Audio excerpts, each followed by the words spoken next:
Good afternoon, everyone. How are you guys doing? What's going on? Welcome to episode 15 of Merges of Novigrad, a bi-weekly podcast where we discuss everything Gwent.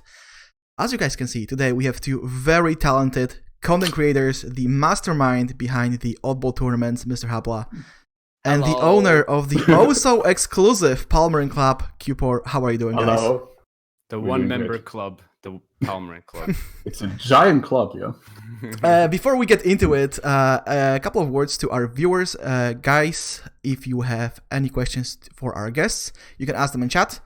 We'll try to spot the more interesting ones during the podcast and answer them as we go. Also, if you would like to stay in touch off stream, you can follow us on Twitter at Novigrad Podcast. And if YouTube or Spotify are the places where you would rather listen or watch to this episode, it's going to be uploaded onto these two platforms in a couple of hours. And with that being said, I think it's time we move on to the first segment of the podcast, which is what have you been up to? Misterhabbla1, Qupor, how are you guys doing? What's going on? What have you been doing in the recent weeks? Oh, well, all right, I'll start here. I'll take the initiative. Well, basically, it's not much different from my usual setup because I studied film, but I only went to school twice a week. So I was home for most of the time anyway.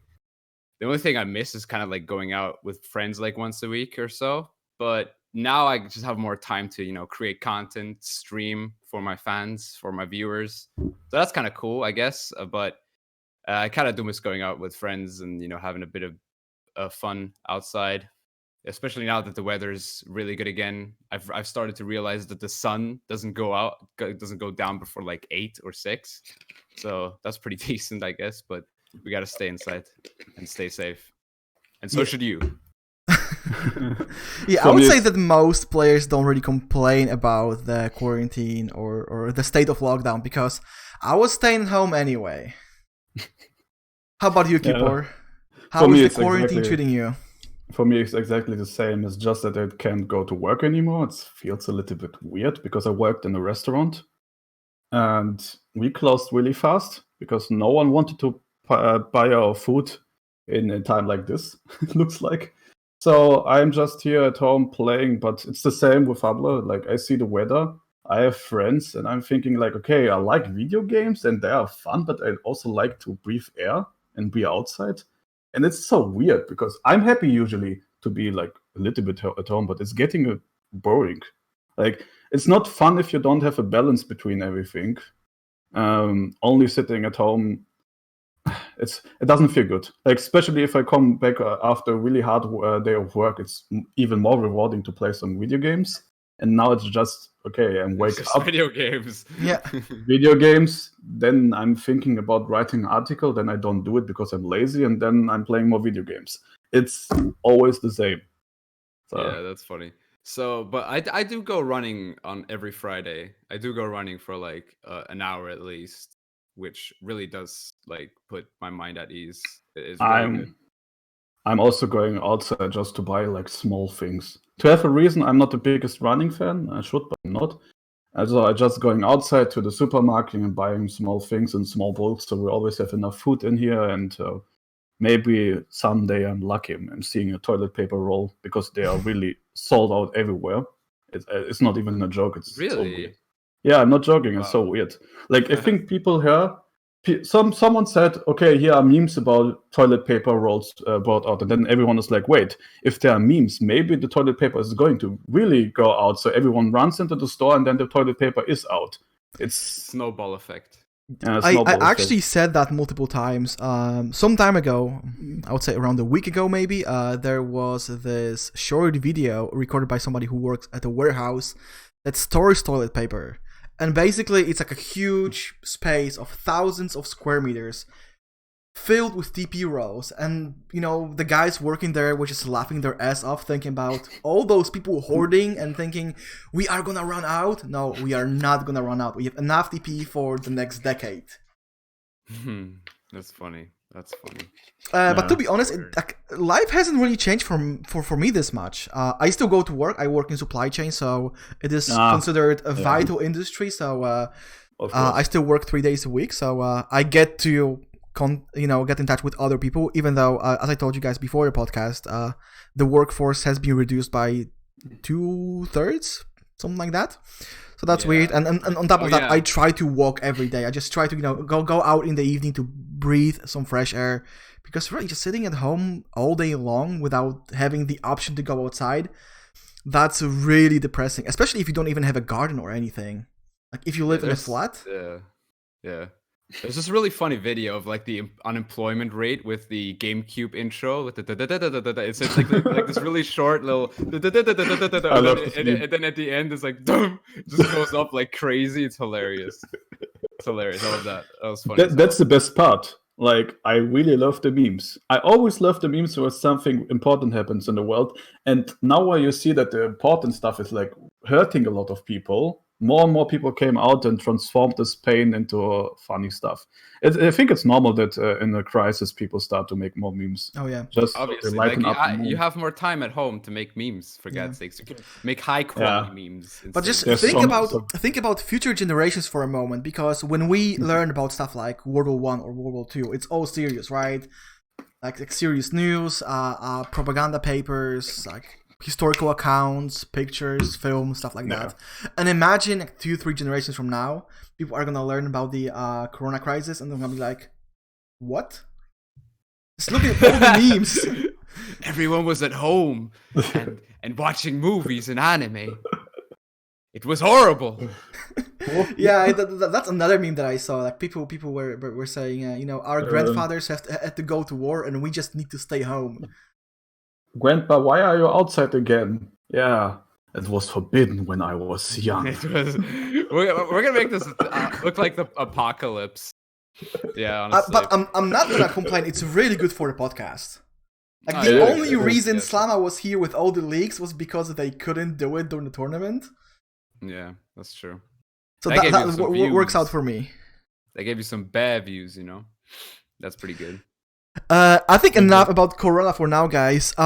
Actually, one thing that I really want to talk about is your career as content creators, because I can imagine that not everyone in chat knows about what you do and what keeps you busy at night. So can you tell us a few words about yourself, about your content and what you've been doing in the last few months in regards to Gwent? I'll let you start this time, Qupor. Yeah, I thought the more important person should start, but okay. Now we saved the best for last, baby.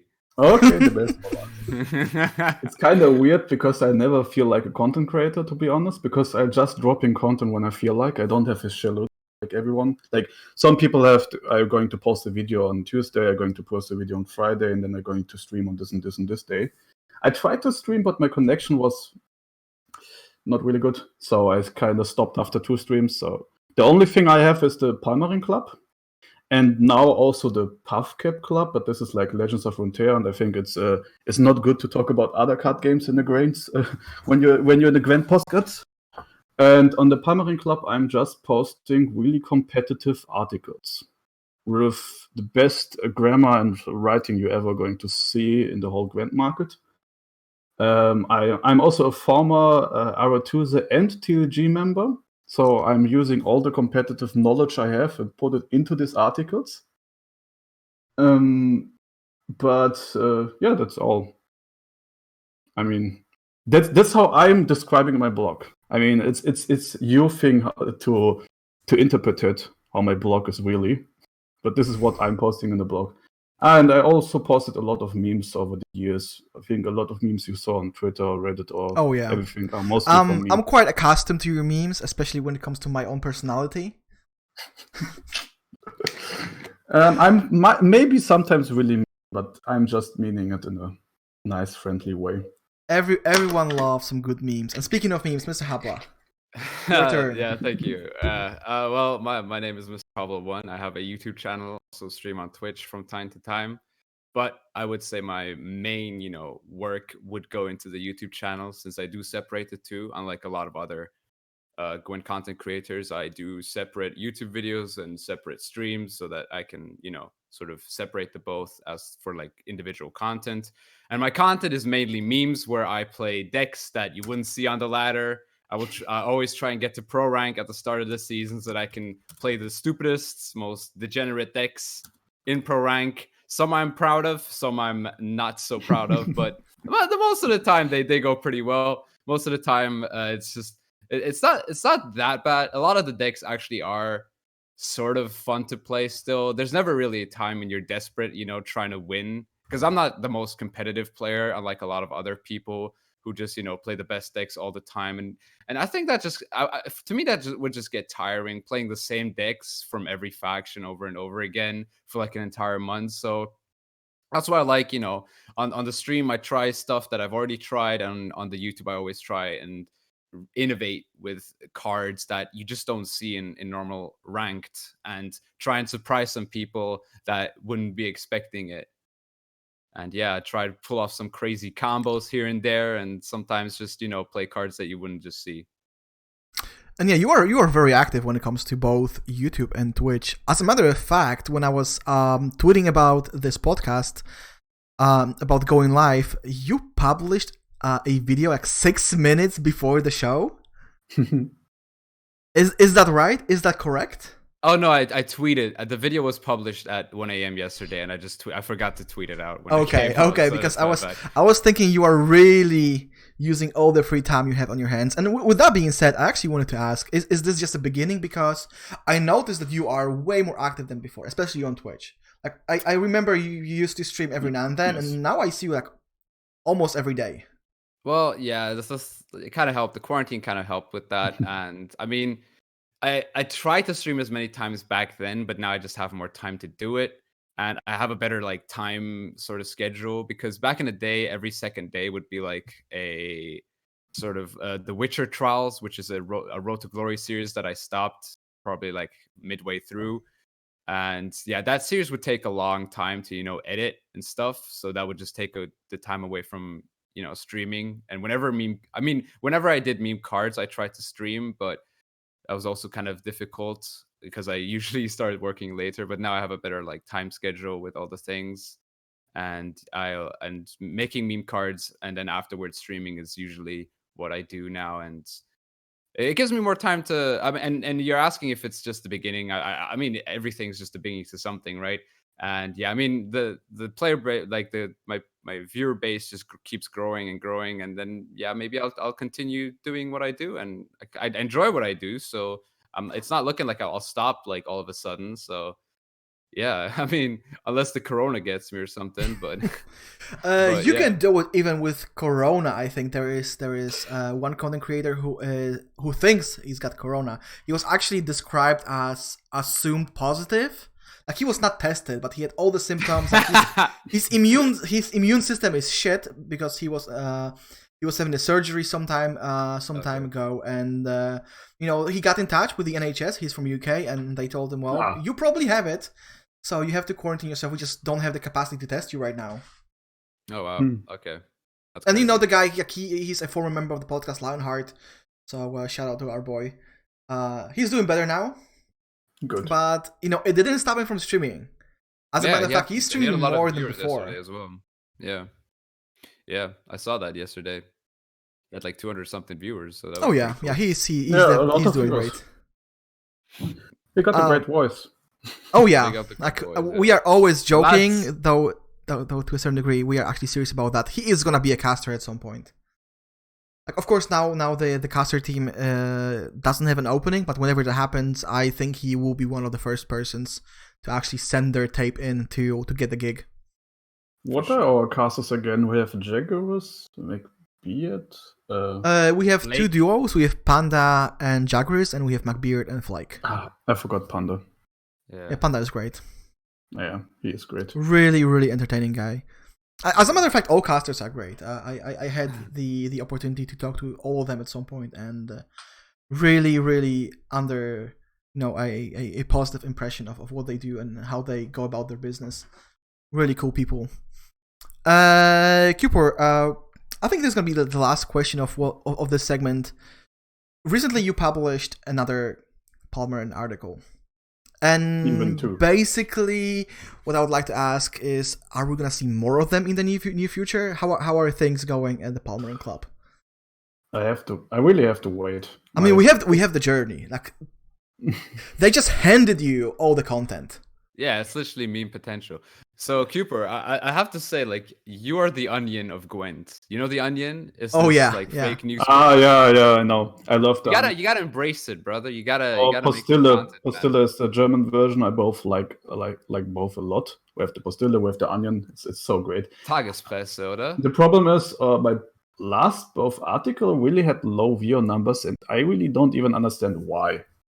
It doesn't feel that good if you publish them. Like it's a weird thing. I try to bait people with specific titles, but sometimes it doesn't work out. For example, I think some people thought I did a real syndicate guide. Like I wrote an article about syndicate, and I think some people thought that I wrote a real syndicate guide. Even a comment wrote, "Oh wait, in the beginning I thought it's a real syndicate guide, but then I saw it's not." And there's a lot of effort getting into these to write these guides, because in the beginning I started to make like really short articles, but it turns out it's way more fun to put a lot of energy into them. So trust me, I know what that feels like. It's the same with me and the Witcher trials. Like the Witcher trials would be like twice the amount of work that the meme cards videos I would go into, and would get like a third of the views of the meme card videos. And it just sometimes is part of it. Like you have to sometimes accept some videos just don't do well. Some things just don't do as well as you expect them or as you want them to. And you just have to keep grinding. It's really just a hustle. Yeah, exactly. You have to be consistent. Like, don't let the numbers discourage you. And of course, we are talking about writing an article. That's much different than being a streamer. But as a streamer, I can tell you that the moment you start looking at your numbers, at your viewership, at how your stream is doing or has been doing in the recent weeks, it really has an effect on you. Like if you are doing really well, like your ego is going to inflate. If you are doing rather poorly, you are gonna consider quitting or just doing something else. So just don't look at the numbers. Just be yourself, be consistent. If you like it, that's all what matters. And in the end, I think everyone has the potential to become somewhat popular and successful within this community, because the Gwent community is very rewarding. It is, I have to actually disagree with you there, Weissenberg. I mean, me personally, I look at numbers regularly on the YouTube, on the Twitch. I mean, not Twitch as much because like I don't do Twitch as much, but on the YouTube, it's basically the numbers were basically the reason that I quit the Witcher trials. Is I realized that all these Witcher trials videos just don't get the viewers, and I needed the traction, so I just stopped the Witcher trials and did meme cards and deck guides. The meme cards are great. Thank you. But I mean, but then I also did something like a Thronebreaker playthrough, which obviously will get less views than anything else. But still, like I wanted to do it, and I just did it. And in that case, I didn't care about the views, but I still like look at the views and see that, oh, okay, this is doing well. I need to continue doing more of these type of videos. And yeah, I mean, obviously people like to say, don't look at the numbers, don't look at this. But at the end of the day, it's statistics, and statistics can help you, like broaden your like future content, because you know what works and what doesn't. And yeah, that's just my opinion though.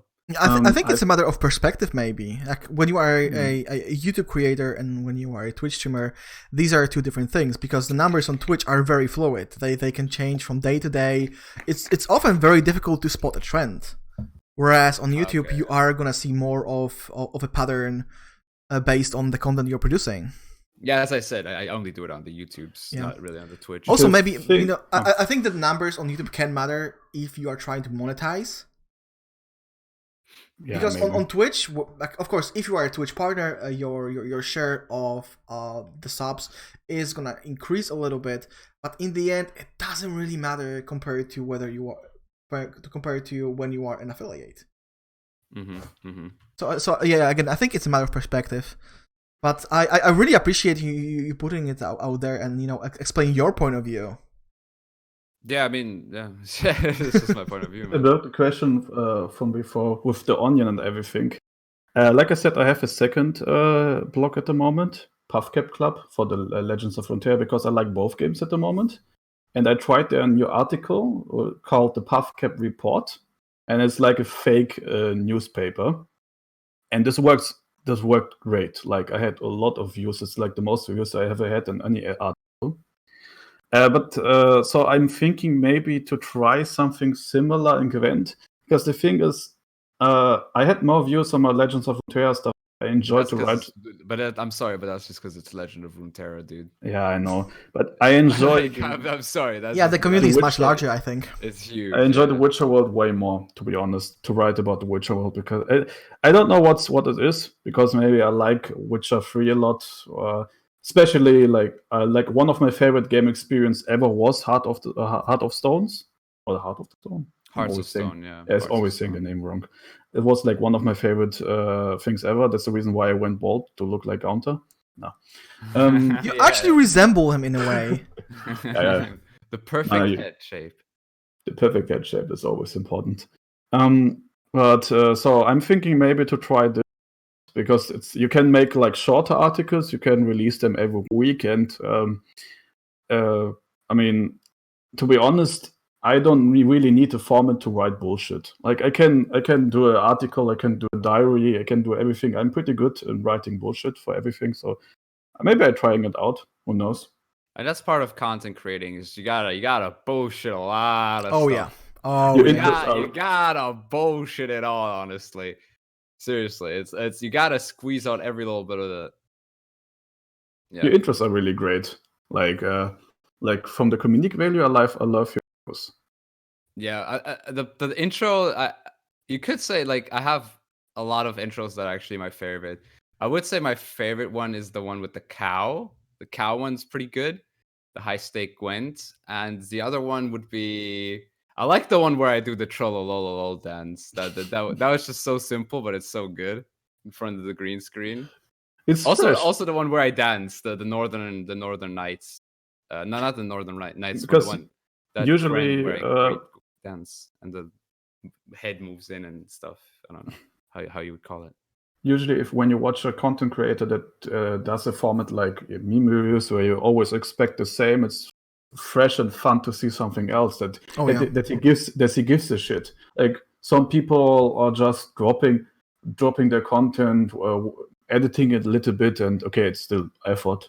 I'm not taking this away, but a little bit is quite an exaggeration with a lot of them. But yeah, I mean, I'm kind of arrogant when it comes to the whole video editing thing. I once saw a post on Reddit asking for the best YouTube content creators, and I saw like someone say Trynet because he edits his videos, and I was like, yeah, sure. I mean, to be honest, it really depends. For the most part, I agree with you guys. But when I look at other communities, before the podcast, you asked about what other games we play, and I asked Path of Exile. The most successful Path of Exile content creator makes his videos in Movie Maker. Yeah, I'm not shitting you. You don't have to make it in a good program. The program doesn't matter. The fact that you edit the video alone is pretty much enough. Here is the part. He doesn't edit his videos. It's basically his video with like a black screen and like aerial title, and then he voices it over, and that's it. That's basically the whole editing process. Sometimes it's the personality that he's sometimes, but I think but he's still like takes his time to look at the gameplay and speak over the gameplay. It's post commentary, right?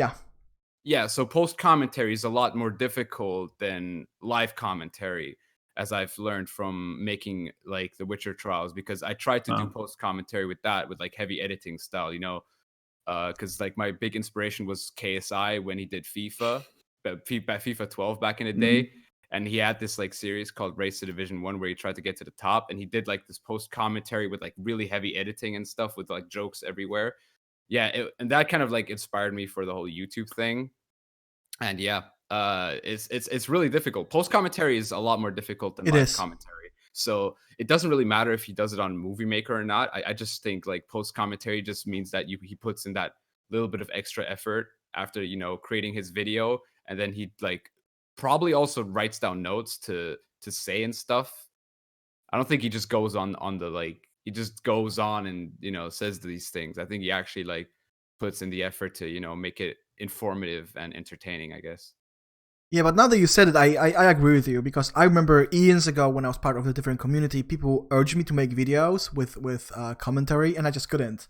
like whatever I recorded, it was just so difficult, and I was so anxious about even though I was streaming live all the time, but the post commentary was just so much more. It was just so much harder to get it going, because you feel like there is no audience. You are not talking to anyone.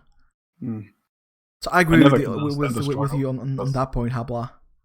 Yeah, thank you. But I can think about this. Do you maybe know the YouTuber? He always changes his name. Name is Critical or Penguins. His YouTube name is Penguin Zero. Yeah. And his Twitch is Moist Critical. Yeah, exactly. He got now I think 3 million subscribers on YouTube or more, or 4 million. I don't know. I watched him when he started with 100,000, or I think even with 50,000. So from the small, not small. He wasn't small, but and the only thing he did was posting videos of him playing bad games. That's what he still does, though. Really simple videos, just footage of him playing bad games, and it's not really specially edited. And now he even does some rants, and the only thing he do is sitting and filming himself with a camera that's like somewhere. And he has the same microphone that I have. I use the same microphone as him. And now he's ranting. And the only reason he is so successful is because he's fucking funny. Yeah. He just talks, and everything. His voice is also really, really good to listen to. Hello, he is critical, something like this. Hey guys, critical here.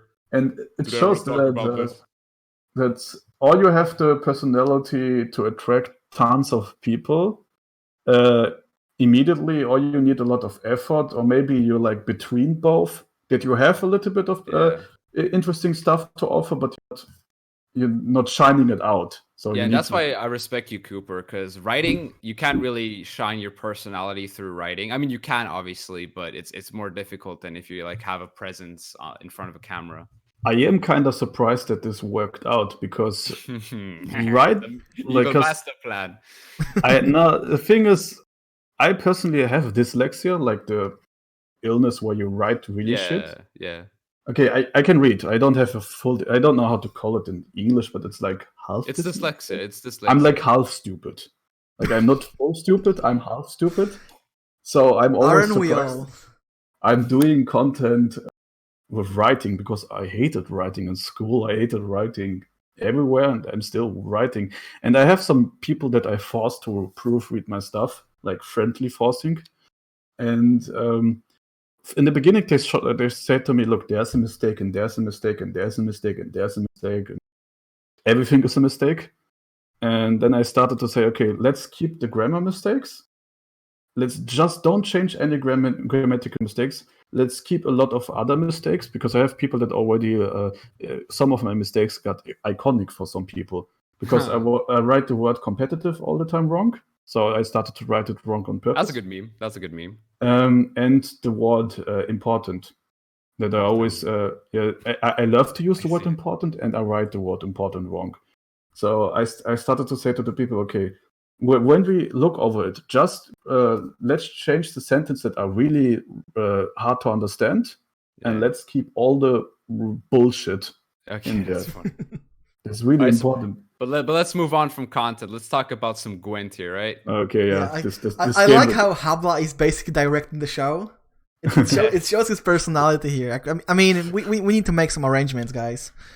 But yeah, you were right. Like I was just waiting for the right moment to transition onto the next topic. But because this discussion was really interesting, I didn't want to interrupt you guys. But yeah, the reason why I asked about the Palmering Club and I mentioned the journey is we have a lot of new content. And that's basically what this segment is going to be about. It's what's happening in Gwent. And what I would like to hear is your initial reaction on this patch, or mini expansion rather, because I think that patch just doesn't do it justice. It's way more than a simple patch. So what is your original reaction to what we've seen the last couple of days? Well, Qupor said he played seasonal exclusively so far. Seasonal is great. I love Elf seasonal. I'm like addicted. Last year I played it without any break, and I'm going to play it again. I just love it so much. So I think my input is a bit better since I've been grinding to get to pro here. And my opinion is that cache is broken. I already made a video around that. Cache definitely broken right now. It should definitely get a hot fix. Probably won't get a hot fix. Fourth most played leader. Fourth most played leader. Like, I It's just honestly kinda heard ridiculous. people using the term DJ 2.0.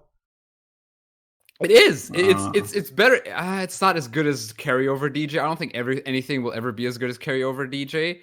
But this is pretty ridiculous because I pointed this out in my video, and the thing is, the hardest part of playing Syndicate is getting your coins early on, and this leader ability does that. And not only that, it gives you that 3 horde thing. It's ridiculous because like you have one leader that your tribute is worth 1 less. Yeah. And now imagine if tribute was 3 less. How busted would that be? And now it's the same with horde, basically. Yeah. It's ridiculous. I think that some cards don't even require coins now because it's 3 less. Yeah, Saul boosts himself by 1 regardless if you have 0 coins, but the rest of the hordes usually is still requires you to have like 1 or 2 coins. So yeah. But like 1 or 2 coins ain't nothing if you already have like 3 from the start, no matter what. So yeah, that's an essential problem with the leader right now. It's too overtuned. It's like it does one thing well and it does another thing even better. It's pretty crazy.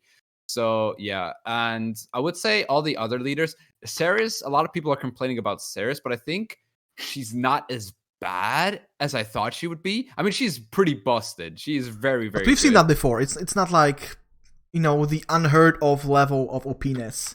Yeah. It's just she might get like 1 provision nerf. I think 1 provision. Shimir said that on his stream. 1 provision nerf probably is fine for Ceres, or like a lower base power. Make her like 2 base power or something, or like 3 base power. And yeah, I mean, she's pretty busted, but it's not as bad as I thought she was gonna be. And apart from that, I think Northern Realms is very balanced right now. Northern Realms seems very strong. Yeah, I'm not sure about Reynard. I think he's a little bit over the top, but that's Really? that's my initial reaction. Like he's what now, 849 plus an engine. Yeah, I guess so. They can make him like 5 points, and I think it's fine. Probably that's Because now he also has a deployability. But he sucks in a short round. That's Yeah. what makes him kind of bad. So I Yeah, mean, so obviously that won't makes play it him, like, in round 1. You can justify his power output by saying he sucks in a short round, which you can't say about Syndicate anymore because Luisa Savola. Pardon me? Because like what I wanted to say is, you said he sucks in a short round, and that's the way it should be. Like if you have a powerful engine card or a powerful engine faction, it sucks in the short round. That makes sense. And Syndicate used to be that faction. Syndicate used to have a pretty bad short round, and then they added Luisa Savola, and now they have an amazing short round as well. Yeah, it's that's the problem with Syndicate is just it has that edge over other factions. But let's not talk about Syndicate right now. I want to talk about the other like leaders. I've tried the monster leader as well. That one's a bit too expensive for 13 provisions. I don't think 13 provisions is justified for it. I don't see a reason as to why it needs to be 13 provisions that it gives you. It really isn't that busted. Like it really isn't, because like you play tall with these Ekimaras as well. You play into poison, you play into tall punish, you're playing death wish very likely. So I think 15 is fine. When you give something like cash 15 provisions and undying hunger or overwhelming hunger 13 provisions, it's I would say when it comes to the new leaders, the provisions are kind of all over the place. Yeah. Also, the dwarf leader, I thought he was good at first, but a lot of people say he's bad. I'm not sure if it's intended, but it says in your starting deck, and my assumption was if the card from your starting deck is already on the board, it's gonna get the boost or get the armor. But I played against dwarves a couple of times and it didn't happen. I'm not sure if it's intended or it's bugged. No, it literally every card in your deck now. If it's a dwarf, it just has armor. Yeah, and I played against them a couple of times and it didn't happen. Oh, really? Yeah. Did you play Let's Lockdown talk about by any chance? No. Let's talk about the memes in this patch, because I think we are gonna talk about the memes in this patch. Like for example, just 1 second short like opinion to Hidden Cage is really OP and seasonal. So that's what I like. So I don't care. I like to hard a lot in seasonal, and it's perfect for the contract. So I hope I can farm the contracts a little bit before they hot fix this. But let's go to the memes. We are gonna talk about memes a little bit further down the road. I mean the memes about this patch. Yeah, the memes about this patch are gonna happen. Don't worry about that. It's one of the questions. We have a structure. Let's try to stick to that for a moment at least, guys. Okay. Like, I know that you are very opinionated, and I like that. I enjoy that a lot. But let's keep the structure going. Actually, it's not about memes, but what I wanted to ask is the most hilarious bugs you've seen this patch. Oh, easily the tornado, blood tornado with Vincent. Did you saw the dwarf bug? Like, that's so amazing. What's the dwarf bug? There's some weird dwarf bug. I think I saw someone in some Discord posted a clip to it. Like, if you use the dwarf leader, you can yoink doomed units. So someone played the dwarf leader, and he yoinked the frightener.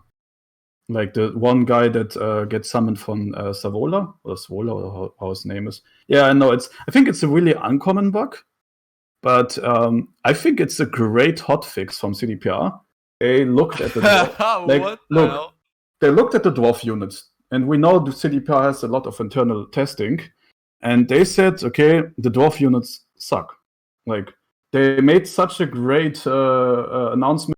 We're going to rework the dwarf guys, and it's going to be really great. And Slama just said, okay, we need to buff them a little bit, especially against Syndicate.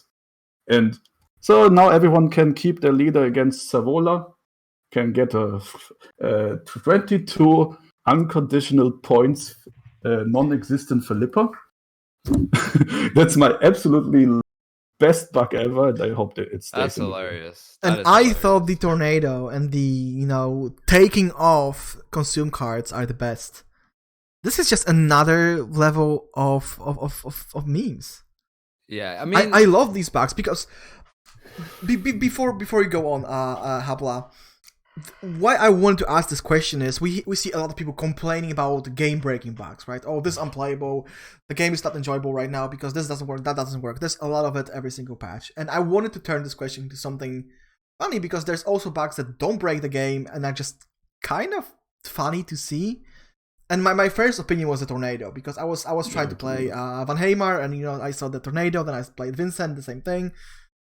And now it's best when you overlap the two. It looks so good when you overlap. They should sell it as an MTX. They should sell it as cosmetics, man. Yeah, I don't know. I just what? Yeah, I just love because over the top the poison, like the new poison graphic looks like. It looks so weird. Like, I don't know. I have a feeling they wanted to try to let poison look like it's in real life, because if you get hit by poison in the first time, you're going to die. So they thought, okay, let's do the fall. Like, they should do this poison over the top effect when the unit dies, not in the 2 times in the, especially in seasonal. Like, I'm today the seasonal elf expert in this podcast. It's way too much when someone's changed million poisons in the stupid. Yeah. And I also have slowly a feeling CDPR just should stop adding anything except cards, because every time they add any new effect, we're getting 10 bucks with it. It's tradition though, kind of. It's a tradition problem. It's no longer bugs. It's just a feature. At this point, it comes with a package. Honestly, say it.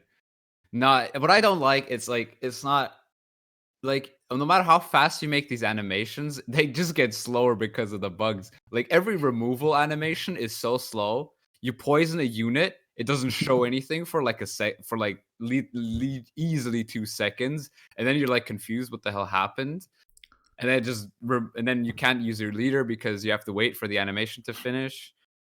It's actually ridiculous in seasonal, because in seasonal, you play another card of the same provision cost, right? So you destroy something, and then you're like, okay, now the other card comes out, and it doesn't. You're just waiting and waiting. You can't do anything. You can pass. You can change the turn. You can use your leader. You can do anything, and you just wait like 10 seconds for the animation to actually finish. It's for toilet breaks.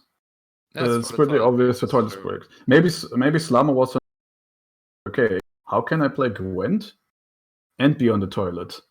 And then he forgot that he created Android and added the animations. Wait, is the bug also on Android? I don't know. I only pair if it is, then it's pretty frustrating. Yeah, it has. Some people need a long time on the toilet, so I think it's perfect.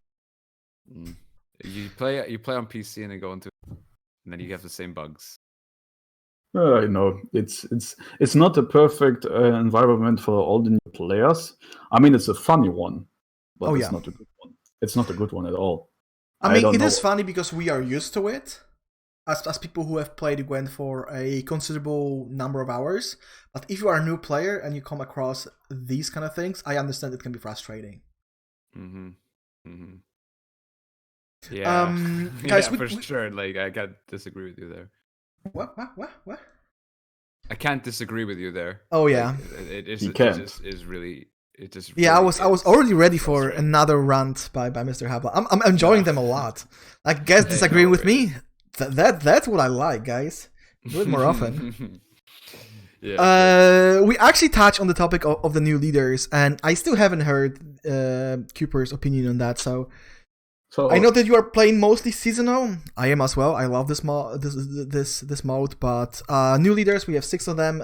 Like your quick opinion on. Okay, fast. So Hidden Cage, we already talked about enough. Broken. It's great for seasonal, but I still want to wait a little bit. But it's probably really busted. Yeah. I like to wait some time for. It's busted. But it's probably busted. Very. Busted. Then, like I said, I already like the memes because they are memes.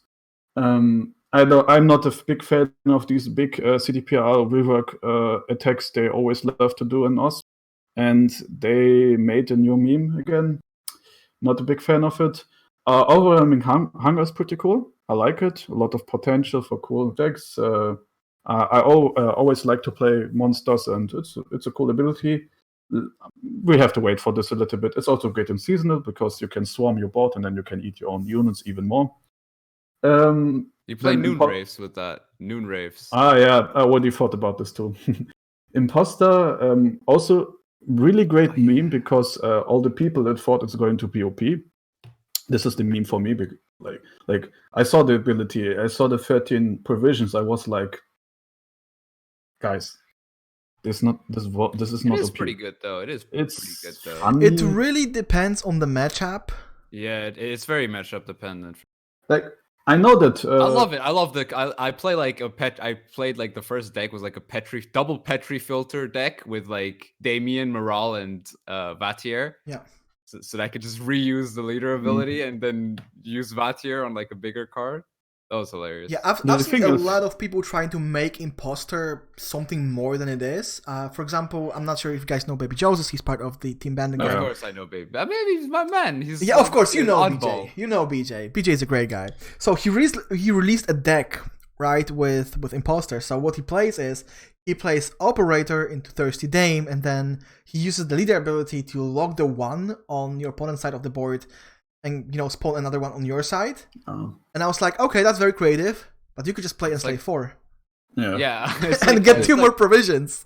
Yeah, it's like Old Masters of the Sky, the Old Masters of the Skies meme with the Enslave thing, where you operate the Masters of the Skies and then just yoink one with your leader. Yeah, or the old Spies before Ramon existed, when you play Operator into Impera, and then you yoink the 3. Really, Imposter only looks like a good ability against Nilfgaard, but it's kind of similar team with Nilfgaard. I know everyone hates Nilfgaard players for some reason. I don't even know why. Nilfgaard players probably hate Nilfgaard players too. That's why Nilfgaard is the best against Nilfgaard. And now they thought they're going to give Nilfgaard more stuff against Nilfgaard because every point slam deck going to look at Imposter and be like, what? What do you want from me? That's one of my biggest issues with Nilfgaard as a faction overall. I only play Nilfgaard. I'm one of those people. And then I play against points and I'm like, okay guys, it's seasonal it is. Oh damn, really? It's that bad? Yeah, it's because I'm trying to meme as well. I never play meta decks. And for example, last season I didn't really have any cool ideas to play in ranked, so I just skipped. I played seasonal all month long. It was really cool. Mm-hmm. Plus, in seasonal you rarely see meta decks. Some people would try to bring them there, and I actually disagree with Qupor on saying that Hidden Cache is good in seasonal because it plays passive Flora. It puts a lot of units on the board, and you just play your Informants and you just play your Willem and stuff like that, and you just log their board, fill it with trash, and smash points with Assimilate. Yeah, I mean, I don't know. It's worked pretty good for me. I don't use passive Flora in the stack at all. Oh yeah, then it has potential. Yeah. I just had someone yesterday, someone that played Novigrad, that mostly used. This was an enslaved deck. He mostly used spells against me in seasonal, and I'm still confused from this game. Maybe Misclick. There's a lot of new players in seasonal. I think it was a new player. To be honest. Just playing there because it's like the first mode you see, so they're like, okay, seasonal it is, it must be fun, right? And then they don't realize it's not what it is in other games. It was 40 points down. I discarded 2 cards for fun, and I 2-0'd him while he had 2 cards over me. So yeah, I'm kind of players, something that I likes to do. Didn't realize that this was. We actually have a question about that later on. Player. To be honest, I didn't realize that was a new player. But I'm a bad player, so every point evens out. Reinforcement for me that I may be good is pretty good for me. What rank are you, Qupor? I saw a stream from you where you said pro rank is a joke, and like I said, pro rank is such a joke that I never decided to enter it. Like, you're like Oceanbot on his Smurf account. Dude, my problem now at the moment is meme rank. That's what I say. My problem is you can start memeing without having to be frustrated. When I play, you have to get there or stay there, and that means you have to do something. When I play a meta deck, oh yeah, but I play meta decks to get there. Obviously, I get frustrated. Me too. It's boring. It's just boring. So I never reach high ranks. I don't even care about this at all. I mean, at the moment, I think I'm ranked 7 or 9, and it looks like when I reached rank 7, I couldn't play these stupid shit decks I'm playing all the time anymore. And I don't want to switch to a real deck, so I don't care about this. Yeah, I don't like jokes. Besides, I don't need a positive reinforcement. I got a high rank, and I don't need it. Some people need it. Some people don't need it. Some people just want to reach high ranks. That's fine with me. But I don't care about this, and I'm just want to have fun. For me, that's the thing is that I do like to be in pro rank when I play these really stupid decks, so that my viewers get like this sort of feeling of like, oh, this guy's playing this absolute dog shit in like the highest possible rank, and that means. And that basically takes away some of the seriousness of this entire like thing, and I feel like that's something that I want to reinforce is like, don't take the game too serious and, play for fun, have fun with the game. Because even in high ranks, some idiots probably playing like the dumbest deck ever. That idiot is me. To be honest, I made to pro only once, and that was 2 seasons ago. And when I did it with a meme deck. I took a deck that I've been, trying for a while now, and I was like, okay, let's play ranked with it, and it was like super successful. It was soldiers, but without any Damien or Stefan, without bribery even. It was just proper soldiers with FrameD and Vrygev and whatnot, and I made it to pro. And the moment I hit pro, my viewers like, dude, you sold your soul. You sold your soul. The only meme deck that ever got me to pro was my Armor Northern Realms hybrid list, where I play Ragnar and Shani Priscilla. That last season, that deck actually got me to pro rank really easily. It was kind of surprising. I just have to think about another meme where people are always. That's not only. Oh, you are cutting out. Yeah, I'm cutting out. I didn't hear. Hello. Yeah, it's just Slama muting you, man. Yeah, I know.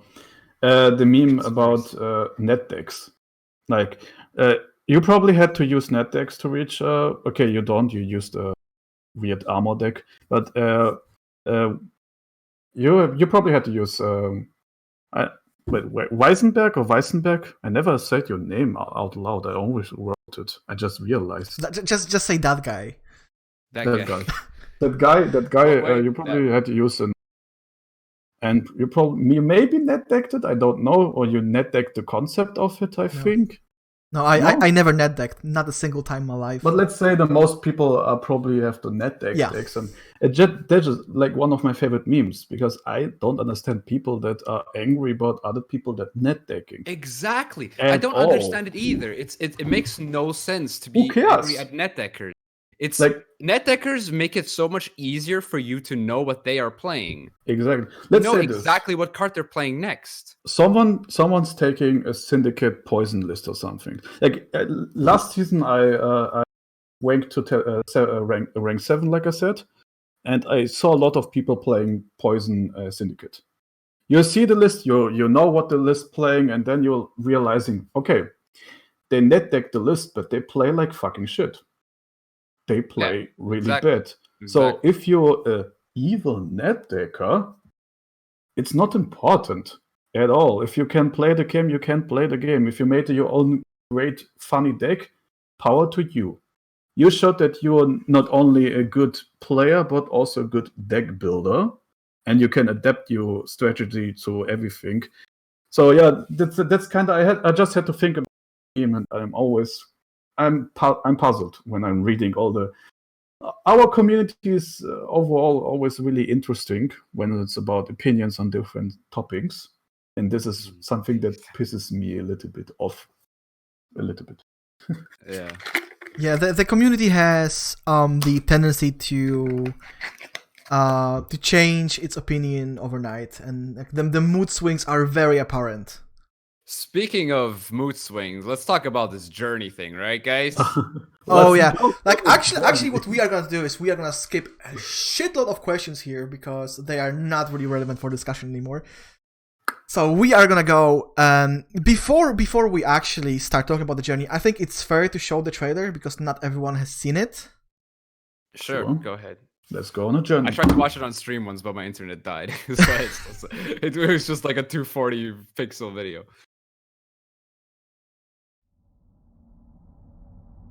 So yeah, let's watch the trailer real quick. Yeah, sure. Go ahead. Just tell me when it's done. I'm not watching the stream.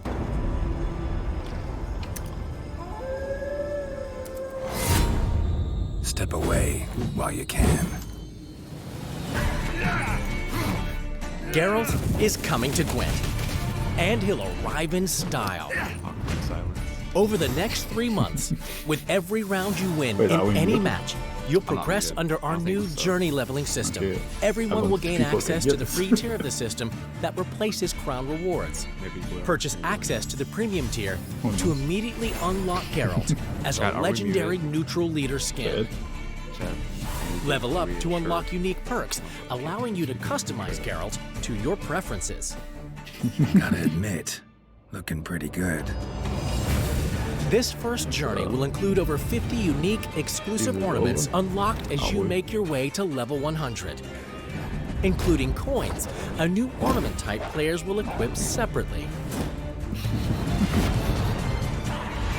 With Journey, we'll also introduce our first animated avatar and border combo. At the start of each week, we'll unveil a new part of our story focusing on Geralt, with new quests to help you progress faster. By completing new contracts, you'll earn resources for more customizations even after your journey ends.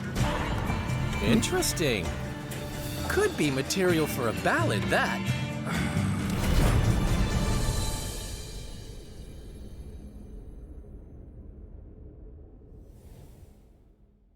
So that's the trailer for the journey mode. You know what the trailer missed? Like, that's my favorite line of every Gwent trailer. You have to lose the battle to win the war. When a Gwent trailer doesn't have this, it's the official Gwent trailer for me personally. Oh, that's funny. That's cool. Yeah. Like, the one thing that I missed in this trailer is, they explain how the process works, and There should be like the initial trailer that showcases how it feels right now, a few days after release. Like, we have this amazing feature, but doesn't work right now. We have that amazing feature. Well, we'll fix it in the next couple of days. Like, it should really say those things. Yeah, this whole journey thing really portrays well how the communication between CDPR and the community is not that great as you might think. Just because someone's like lurking on Reddit doesn't mean it's good communication. There needs to be clear communication, especially after the whole reward point and meteorite powder debacle. They said they wanted to try and communicate it better to us, and then they said, and then like 1 month later, they're like, "Oh, here we have a surprise for you, which we're not going to talk about at all, for you to figure out that it's fully bugged and ridiculously flawed in its system." I think the real journey is finding all the bugs. Like, this is what the journey is. The journey to find that is the true journey. The journey to wait for next expansion, I think 3 months from now. Yeah. The journey to find the answer from Slam. Like, I think Sama was like this. He already had prepared this amazing, like this big article. He already had prepared what we needed to trigger some points. Like, we needed to post a specific sentence in the Reddit and in Twitter, so we can activate the answer. Like, this is like I don't know how you say it in English.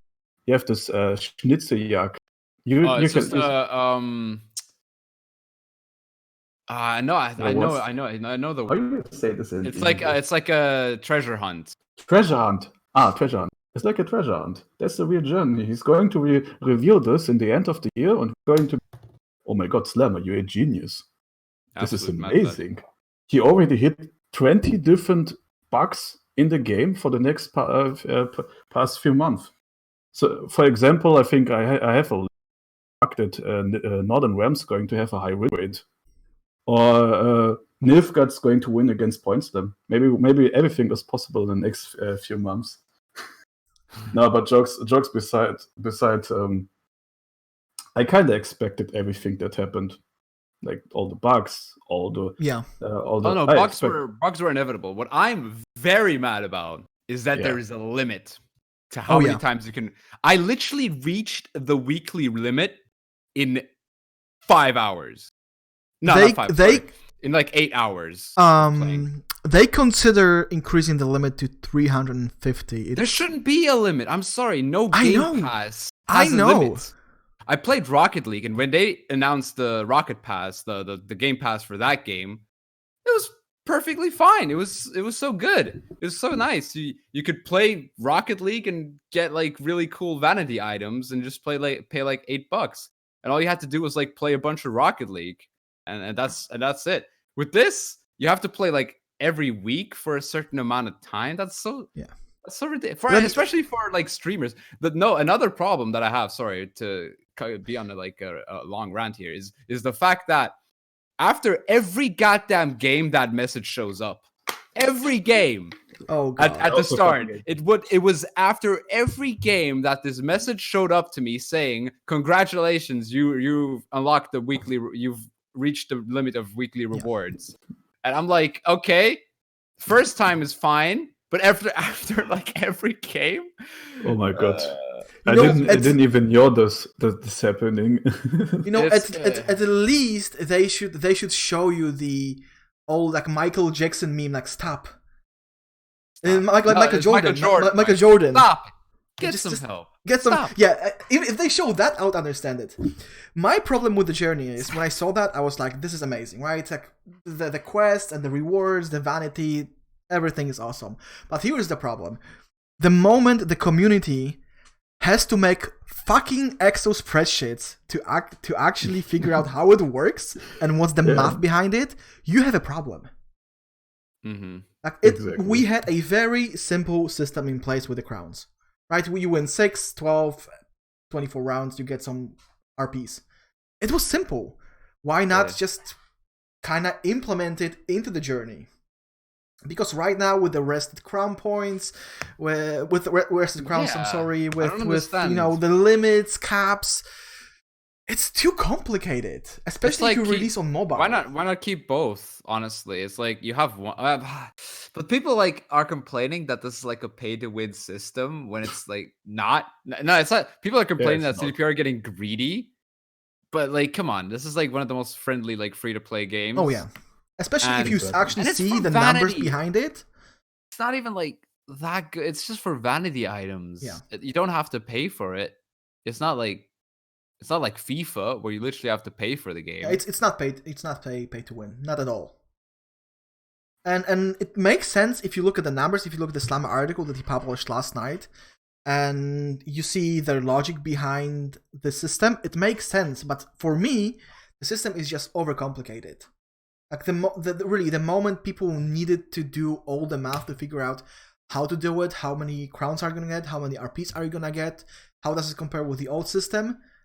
This is a very problematic situation because we really had something that was very clear to everyone, both new and experienced players.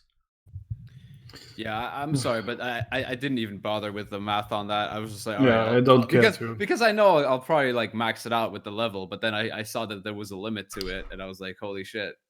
You know what the reason is why some people complain? Because they added fast traveling. But what people don't understand is that free-to-play games are most free-to-play games only work because whales. That's the only reason.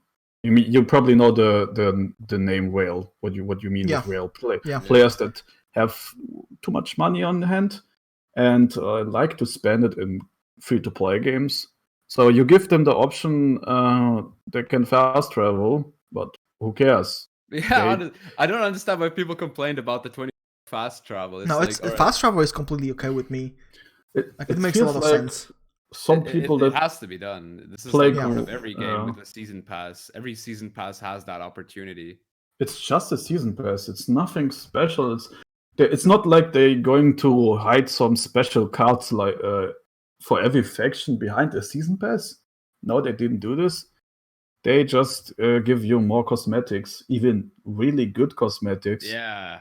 Some of these cosmetics, when they would take these cosmetics and put them in the store, they would cost €8 or maybe. And you get all of them. And the most important part is what most people don't understand is that the keys are like the reward tree keys. Yeah, RPs. The normal amount is not really hidden under the season. Like there's some extra ones under this premium seasonal tree, but you still get the free version and you still get enough of everything. It's kind of weird. People just like to complain on the internet. Yeah. It's part of it. But complain about the bugs. Like complain about bugs. Don't complain about something as silly as like a vanity added to the game. It's really not necessary to sort of complain about something as futile as that. Exactly. If you have the cards, it's enough. You can play the game. I'll remain on my stance that adding a limit to it is very, very silly. Because why?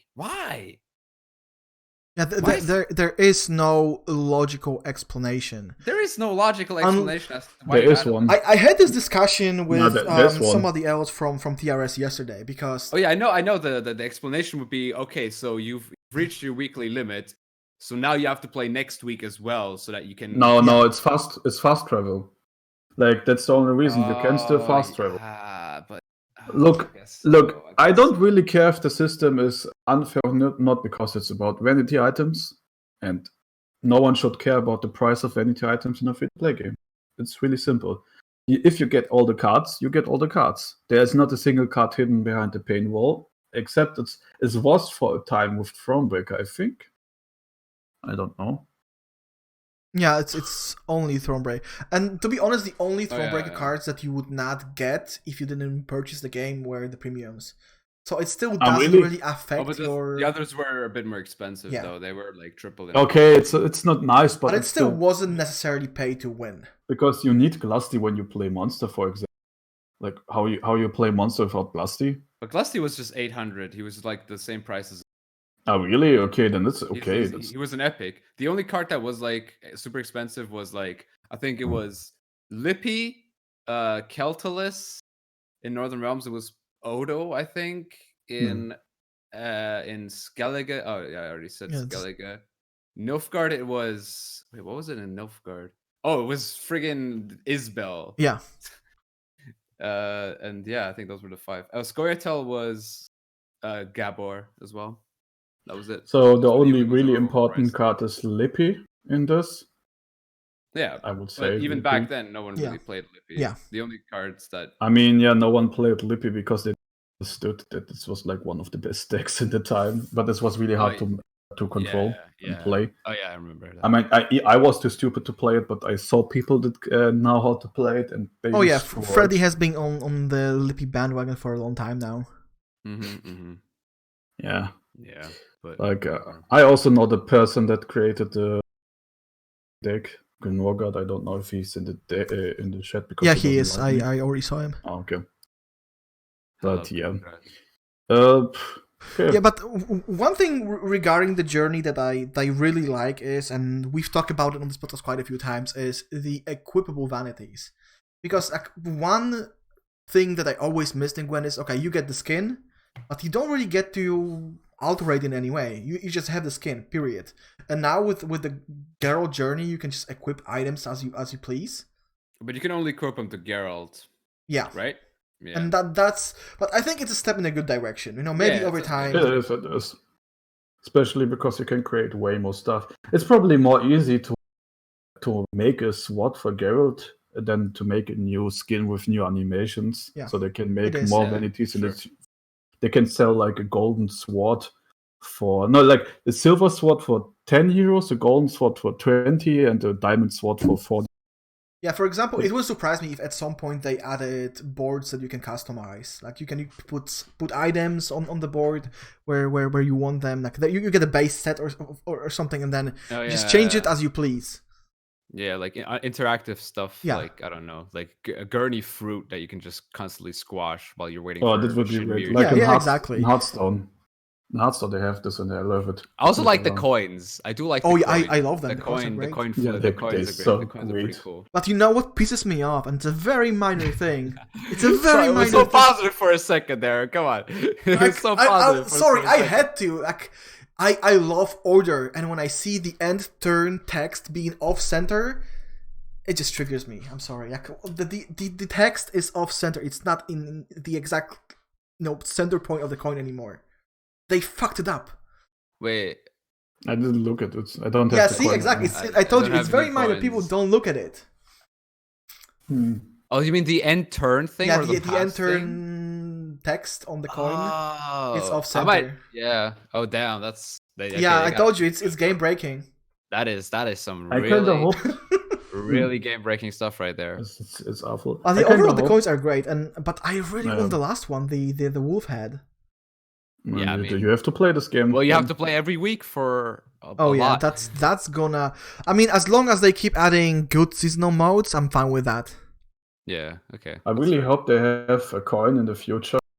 The blue side is like a devil face or something, like a burning eyes, and it looks at you, and the eyes say something like "you fucked up," and the red coin is an angel, a god. Coin emotes.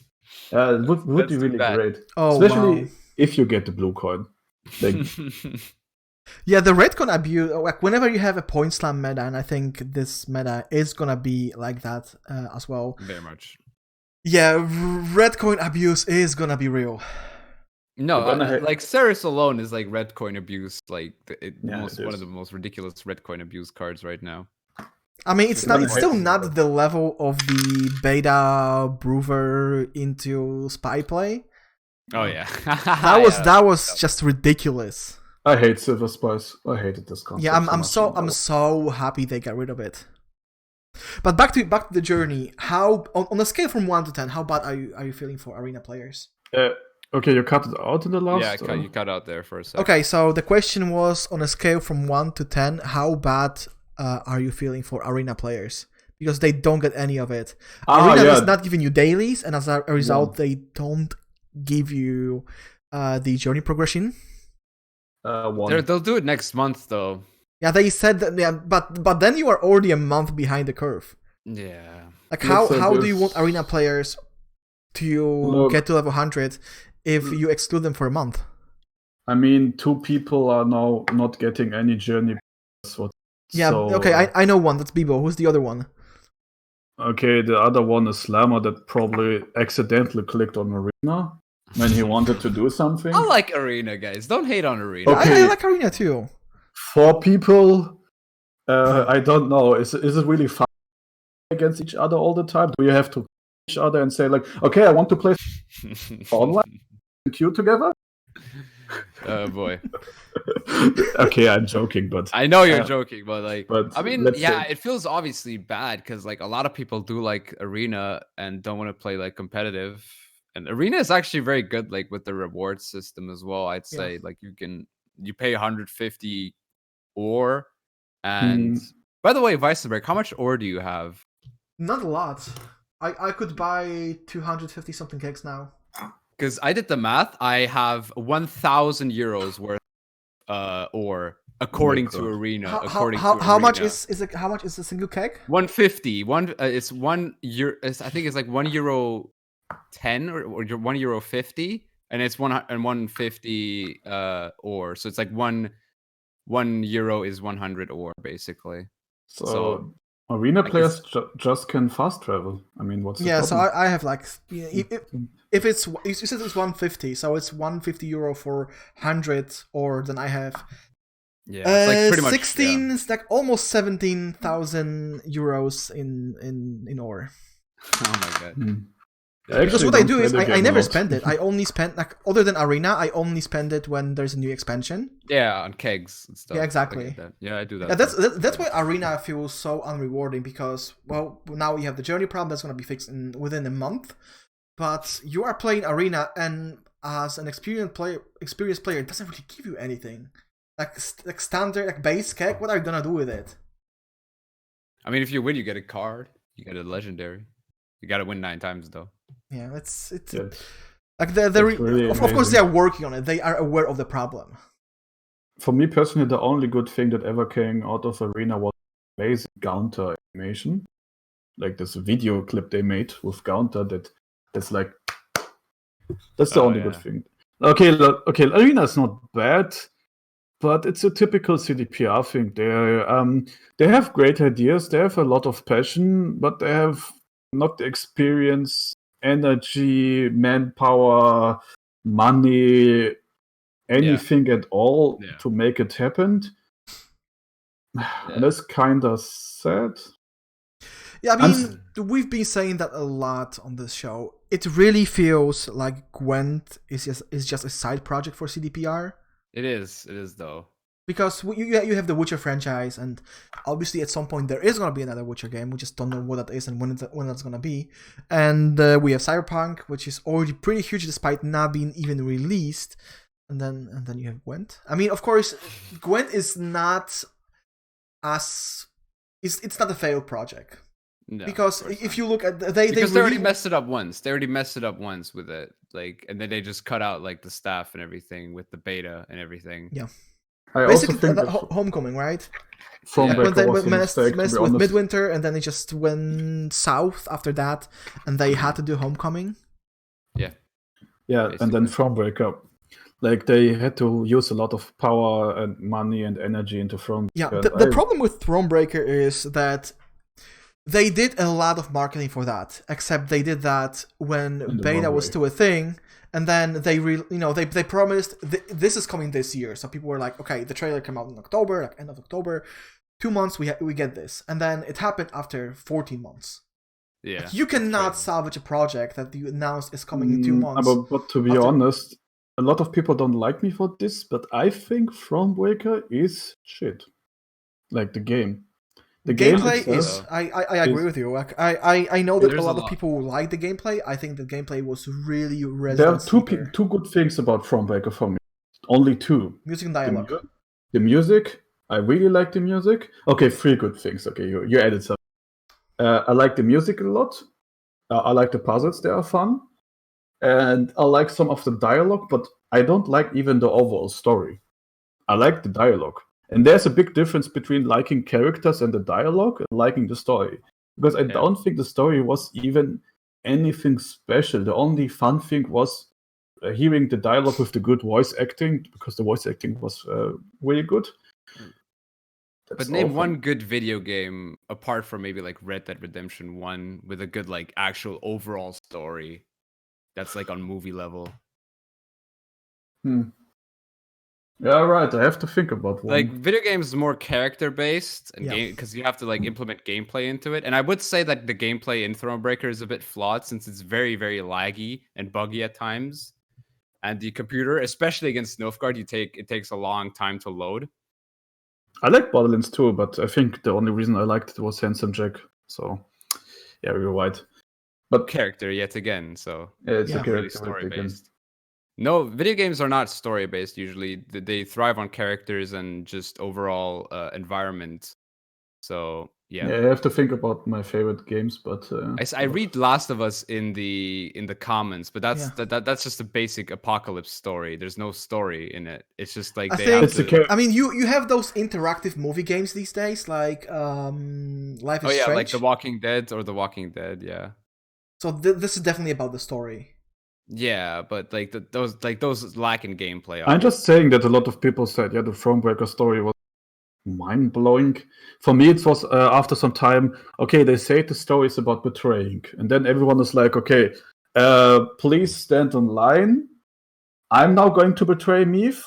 Then I'm going to betray Meath. Then I'm going to betray Meath. And I'm going to betray Meath. No, people like the fact that their decisions, like you really feel in the game that when you make it does sort of change a lot of the game. The problem is a lot of the character like the idea of this is not new, of course, but that's like a little bit stupid to say because a lot of games copies ideas from other games.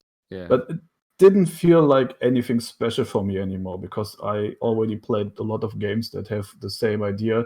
It felt like the story is warped around the idea that you have something that needs to be based on a decision. So like, okay, here's a random fact now. This happened because you did this. And it feels a little bit weird. Witcher 3 had the same thing. Yeah. Also, wait. Heart of Stone had a great story. I think Hearts of Stone is the worst of the three. I think it's the best. Story-wise, I think it's the best. It's the best. The problem with Heart of Stone is it's just Faust. Like, it is just Faust. It's just Faust. So it's kind of stupid to say it had a good story because, Goethe, I like your stuff you write, you wrote, but it's not from CDPR. Like, Gaunter is a good character, Faust. And that's again character. So yeah, we're going back to the character stuff. All right, but now we're not really talking about Gwent anymore. Yeah. Let's get. I think that's all. You know, we are not talking about Gwent. We are skipping questions, but on the other hand, that's kind of the vibe of this podcast. Like that's true though. That's true. I'm sorry. It's not as structured as Commander's Horn, for instance, which I love Commander's Horn. I've been a fan since for a very long time now. Basically, I started watching when I first got into Gwent. But you know, the strength of this show is it's very flexible and very like relaxed. So if we skip stuff, if we start talking about something else, it's completely fine. That's cool. But yeah, to kind of revert to Gwent anyway. Android? Have you guys noticed anything significant? iOS. I'm playing it all the time. You've been on the mobile bandwagon. Are you playing actually? I love mobile. I do it I used to do it when I was on my way to friends' places. Like, I could start to play now. I love it. I love it. It's great. I actually love like mobile Gwent. It really like on the bus ride, on the underground, in the car, it's so good. It's just play like because I play my second account with this. I just play with the Witcher Trials account. And I can just like play like competitive decks or something. Exactly. The thing is, I said so many like nice things about CDPR right now. But let's say this: a real nice thing. They nailed this. Like, I have absolutely. How is your vibration? Phone. By the way, I heard a lot of people had trouble with the vibration. You can turn it off. It works perfect. Okay. Perfect. Like I felt it was really annoying and just disabled it, and that's fine.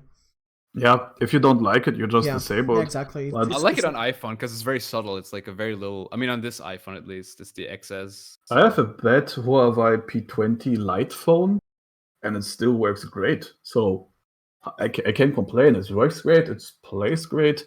I love it. I really like to work. play last month's seasonal on mobile because the games were short. There was no tutoring makes sense. whatsoever. I loved last month's seasonal. Last month's seasonal. This was funny. Yeah, it was. I'm not an elf Top fan, deck but the game. Top deck the game, basically. yeah, top Yeah. deck the game. Just But draw your goals. if you wanted to farm masteries or reward points, that was your time to shine. I grinded so much Arena when it came out on Arena. Like I would just like have an exclusive stream of it for like Arena because it's just so fast. You get to grind Arena so quickly with it. Yeah, yes. You know, as I told you guys, I only play Novigrad, and one thing that I never had was lockdown mastery because I felt just so bad playing lockdown in ranked. Just okay, I already ruined your day enough by playing Novigrad, and adding lockdown to that is just not fun. And in seasonal, it just worked. I was like, okay, guys, it's gonna be for a couple of weeks. Like you can endure it. Yeah, I don't have a problem with lockdown. Like personally, but when I'm playing against lockdown, I don't have a problem either. But I understand that if you build your deck around your leader ability, well, it is a downer. Yeah, but the problem is when lockdown player does not mind playing against lockdown. Surprise, surprise. Look, I don't play lockdown. I only played lockdown the last season, and only Look, when seasonal.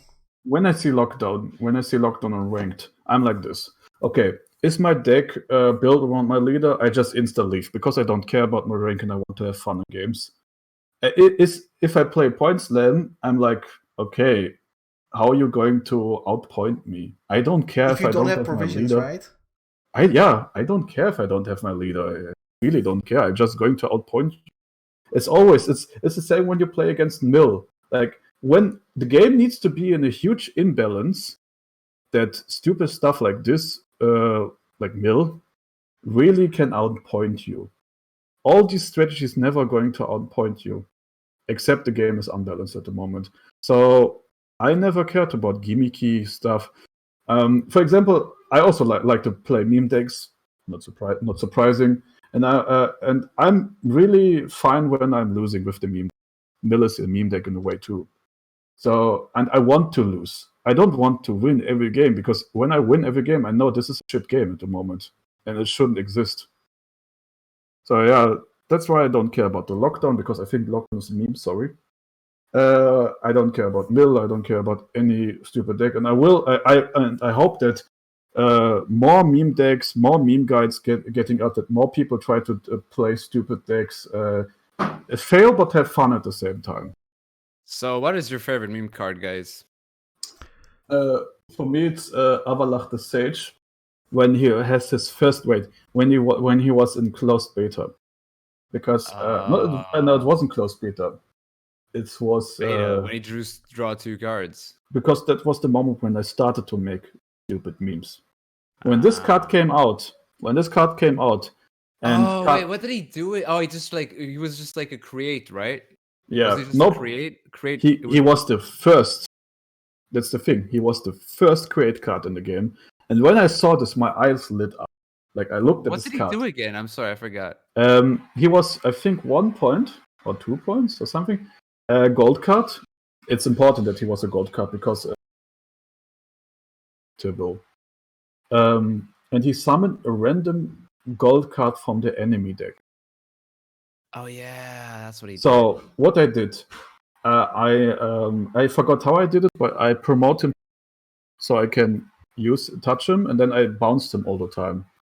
Like I used every the silver locked Iridium shackle. Yeah.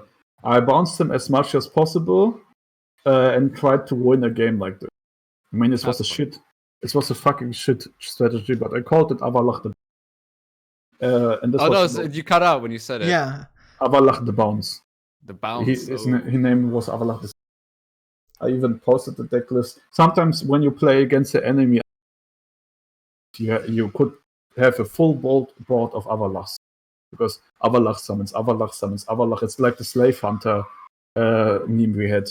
When you play with the old Slave Hunters, what was again his ability? It was like diplomacy on a body. So if the enemy played Slave Hunter, you had the same. You could Slave fill up Hunter your. into Slave Hunter to Slave Hunter. Yeah, I Yeah. remember. It was so fucking It fun. was ridiculous in beta. My favorite And meme beta card. was madness. Beta was. It was so much fun. But what was your favorite meme card, Weissenberg? It really depends because there's been so many versions of the game. That I'd say right now though, like Right now? current state of the game. I would actually go back like 2 months and I would say Angulem. Because when scenarios were running rampant, Okay. and you queued against something and you played her, basically if your opponent was playing scenario, you won the game. Oh yeah, I saw the Dandelion show clip, the infamous one. Yeah, where the that was actually hilarious. I'm not sure if bribery Qupor saw that play. That play was hilarious because my opponent just thought he was being smart. I saw it in the last episode. No, it was a couple of episodes ago. It was back when everyone was playing scenarios. So basically what I did was I was like, okay, everyone's playing scenarios, I'm gonna attack against it. I'm just gonna build an Angulem full on assimilate deck with informants and diplomacy and whatnot. So I matched against a Novigrad guy playing Masquerade Ball. So I stole his scenario with Yennefer.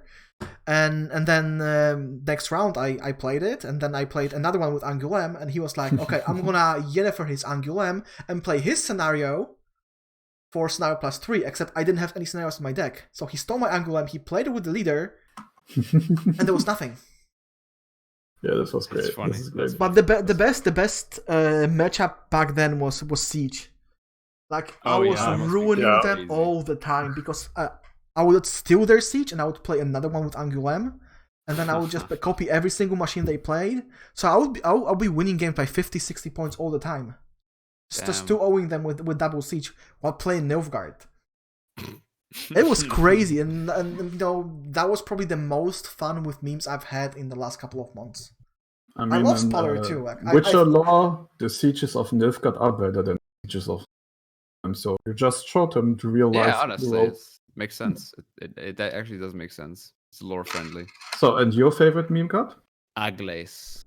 Aglace. Oh yeah, it's all day, every day. It's my second video on my second Gwent video on my YouTube channel was Aglace, and I still think it's one of my best montages. Like the music montages that I do in the beginning of every video is, I think, even like I didn't use After Effects for that one. I used that one exclusively on Premiere Pro, so it doesn't have like the crazy camera movement that the ones now have. But I still think it holds up so well. And it actually now recently just reached 1,000 views, even though it's such an old video. But it's such a classic. If you haven't seen it, guys, check it out. Shameless plug. Yeah, it's okay. Well, you have the opportunity to plug all your social media, your YouTube, whatever you want.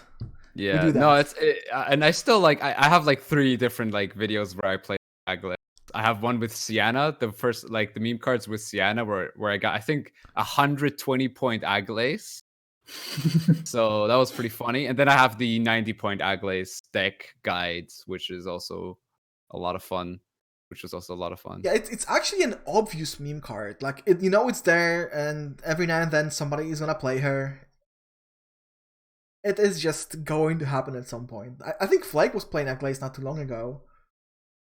Yeah. And he actually said that he was not getting GGs and people were just, BMing him for playing a meme. I don't understand that though. Why would you BM someone for playing Aglace? I don't know. Such a beautiful card. Such a disgusting. Well, the best play I've made, other than the Angulem thing, the best meme play I've made recently was actually in Arena. So I drew old Xavier Morin. When boost self by 2 whenever you get boosted. Mm-hmm. Yeah. And I got double Neneke and I got double Priscilla. Yeah, okay, this is pretty that's basically cheating at this point. Yeah, it was crazy. Like 47-point Xavier, easy game. I think my best meme play of all time was double Vatier. I played Vatier and Mandrake. And one game I played against, I think I played against Skellige, and I got like I think it was like a 60-point swing or something just by playing double Vatier. I had like I had like 2 Petrie's filters. Then I played Vatier. Petri's filtered him once, and then played Calvite for Mandrake, and then had the other Petri's filter for the Vatier again. And I just swung like crazy. It was hilarious. Oh yeah. That was a legendary play. Though I have to say that overall, compared to beta, the meme potential is not really there. Like in beta, you had just so many crazy interactions you could come up with, and now it's somewhat limited. Like, of course, it's the number of potential interactions increases every expansion because we get new cards. But overall, I feel like you can't just do this kind of crazy stuff anymore. It's healthy for a game, but it's also boring at the same time. Yeah, it's a reason why. Look, overall, I don't play a lot of Gwent. It sounds a little bit weird as a Gwent content creator, but I don't play a lot of Gwent. I play when I feel like it. I play a lot of different games. I play in every card game a little bit. So I always return for expansions because I love the new meme potential. But yeah, I started to play less Gwent after the open beta. Open beta Homecoming. It's not like I didn't like Homecoming. I even like it. But I'm attracted to playing stupid shit. Like really stupid shit. As stupid as possible. And it's not possible anymore. But I don't want to say it's bad for the game. Yeah, I feel like a lot of the designs with the card changes, especially with dwarves. For example, Yarpen Zegrin. Yeah. I love Yarpen. I love old Yarpen Zegrin, the Dragon Serea, as I like to call him. And yeah, I really like that card. And now he's just like I think he's like an 11 for 9. And that's kind of meh. It's like, alright, sure. Yeah. I actually complained about that a little bit last stream, that whenever CDPR feel like a faction or an archetype is underperforming, they just rework their cards to point slam. Pretty much, yeah. And many of the interesting interactions are being lost that way. And they haven't actually made dwarves any better. They actually made them kind of worse without the removal. That's a funny thing. Tool now. They're like they are too one-dimensional now. Yeah, they're just like points. It's all it is, really. It's not even and good like they're not points. even good engines. Like you look at Xavier Moran, you compare it to something like a Saul or like a what's it called? Friggin' beast of monsters. It's just not on the same level. The problem is probably I don't think the problem is the itself. Like what they do, the problem is that they're reworking. They shouldn't rework anything. In card games, like let's go to Magic, the father of all card games, I would say. Yeah, they didn't have something like online class time. So if an old card sucked, it just sucked. So no one used the old card, and new cards got printed out. So it was a little bit about that people buy new cards, but I think that that philosophies should like get transformed to every card game, because I don't think it's good to sit down and change cards all the time, because there's something interesting. Sometimes there's an old card that no one played, and then 5 expansions later this card is suddenly amazing for some reason, and they take away this. I think just leave underperforming cards, just throw them away, don't ignore them. Like, okay, I get that you need to like nerf, but nerfing you mean throw them under the bus. You don't mean throw them away, you mean throw them under the bus and just let them be shit forever. Yeah, don't rework them, leave them alone. I know it's feeling a little bit weird because people have their favorite Witcher characters and that they are useless, but that's not how a card game works. Maybe in 5 expansions it's going to be creme la creme, and then you need to nerf the fuck out of the card. Who knows? Yeah. But like, imagine they would use the energy they used and all the other reworked cards that no one uses at the moment, and just put it into a new expansion. Ophir came out on the 7/12 last month. Yeah, early December. We have already 4 months. It's kinda, and now they say we probably need to wait 2-3 months more. Like, Journey goes for 3 months, so I have a feeling that we get into expansion in 3 months. Yeah, it's like they Slama on this very show said it's going to be 2 expansions. Yeah, I saw it, and it's kind of slow. Let's wait. Maybe it's an amazing designed expansion. We all going to love it because they have so much time. But I just thinking about instead of wasting time into reworking cards, just put it into the new expansion. But I think their main focus right now, though, is financial. Like you can see it, you can really feel like I really feel like they want to put more stuff into like sort of financial backing with things like Journey. They want to rework Arena as well, Yeah. and that's something that gives them money technically. I mean, for us like veteran players, it obviously is basically a free to play game mode, but I feel like it does make sense, but at the same time, for example, they put a lot of work into reworking cards but not fixing bugs or like playtesting things. It really is a bit of like their priorities are a bit all over the place, I feel like. I even would say that Ophir had some cool designs that made the game feel a little bit more fun for me personally. I know scenarios are a lot of points and they are a problem and whatever, but I love them. I think they're tons of fun. They are very, very good concept. But let me actually cycle back to what you said about not reworking card. They tried it. Like, we have to give credit where it's due. They did try it after Homecoming, and they held onto that for about 7-8 months. So when they dropped Homecoming, they said this is the base set of Gwent cards. We are not gonna touch them ever again. Right? They released yeah, but that's just naive to like bring out a game and say, yeah, this is gonna be it. Because like Old Spears was ridiculously busted. Yeah, and then they went away from that statement after the Novigrad expansion because they released a whole new faction and it just felt so much rewarding to play than anything else. Yeah, it was also really fun.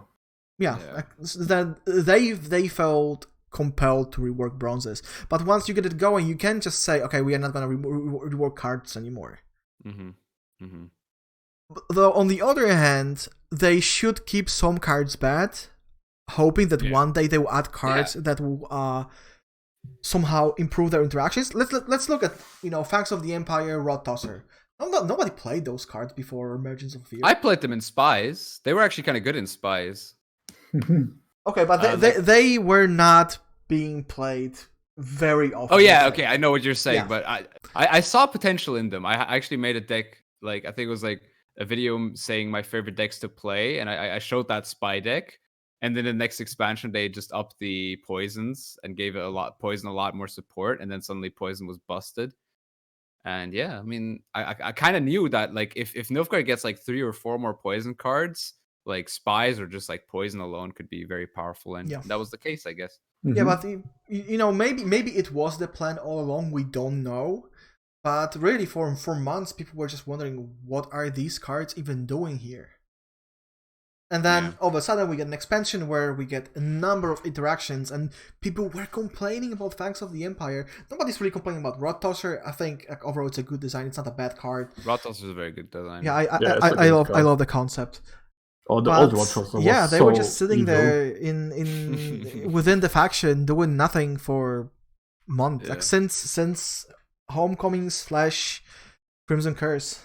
But I think that's something that they also do with every like reworked card is like they're looking into the future. For example, like these whole dwarf reworks, they're saying they want to add more like good dwarves. Probably, but like, well, yeah, exactly. But what does that actually do? What does that? I'm not convinced about this. Like maybe they then should add more stuff in Ophir or what else? What Iron Judgment or. Like, you only should add new stuff in expansions. I'm convinced still of this. I don't like the whole reworking. I saw a comment, someone asked about Siri Nova. Yeah, I know Siri Nova never going to be good. Like I said, I rather don't see them making even more mistakes, screwing the game over more. Because you censored yourself well enough there, I guess. Screwing the game over again.